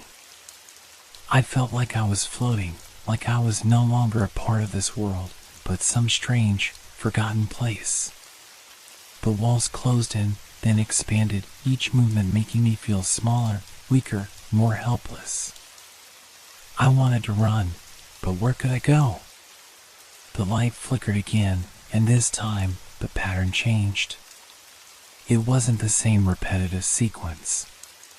It was fast, chaotic, like it was trying to tell me something urgent, something important.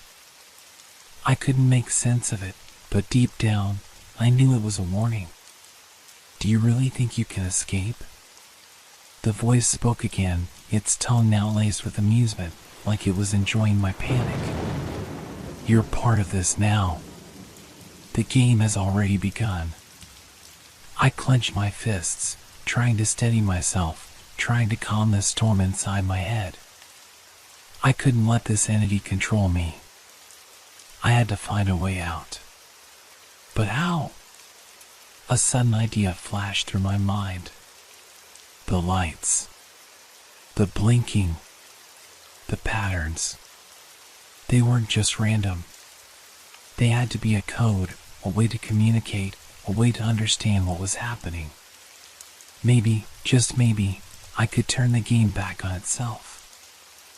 I focused on the light, watching the flashes closely, counting the blinks, feeling each one reverberate in my chest. And then it hit me. The sequence. It was telling me something. It wasn't random. It was a message. 1 blink, 2 blinks, 4 blinks. It was doubling every time. The voice had said, choose wisely.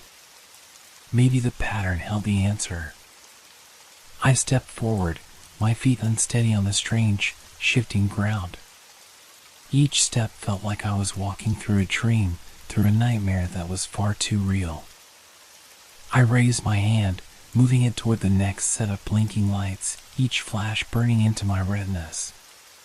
My fingers hovered over the air, trembling, waiting. Then, I did it. I mimicked the pattern. 1, 2, 4, 8. I pressed my hand forward, following the lights, each movement more deliberate than the last. The hum grew louder, more insistent, vibrating through me. I could feel it in my bones, in my very soul. The walls shifted again, but this time they didn't feel oppressive. They felt almost responsive, like the room was alive, reacting to my actions. The light flickered one last time, and then it stopped. The entire room went dark. The absence of light felt like a weight, like it was crushing me. I waited. My breath caught in my throat as the room remained pitch black. My eyes strained to adjust, but there was nothing. Just darkness. Then I heard something. A soft click. And then a hum, quiet at first, but growing, filling the space. The lights flickered back on, slowly at first, then faster, until the room was bathed in an eerie, unsettling glow. The walls were still there, but something was different.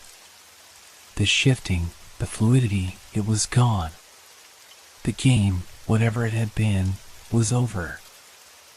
I was no longer part of it. I had won, or so I thought.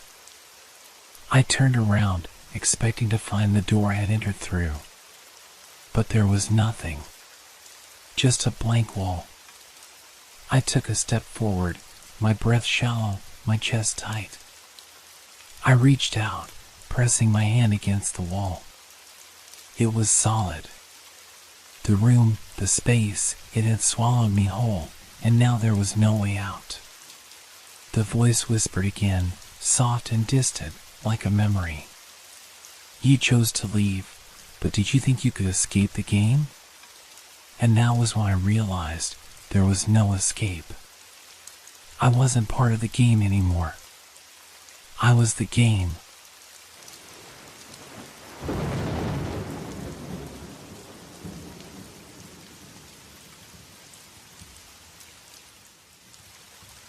Thank you for making our stories part of your relaxation time. We hope they brought you a sense of peace and transported you to a world of fantasy and mystery. If you enjoyed the stories, feel free to leave us a review. Your feedback inspires us and helps us make the content even better. Now, unwind to the calming sounds of rain and thunderstorms, which will continue to set a tranquil mood. Let these sounds carry you gently into the realm of dreams. Don't forget to like our page if you haven't yet. Wishing you a restful night's sleep. Relax, rest well, and good night.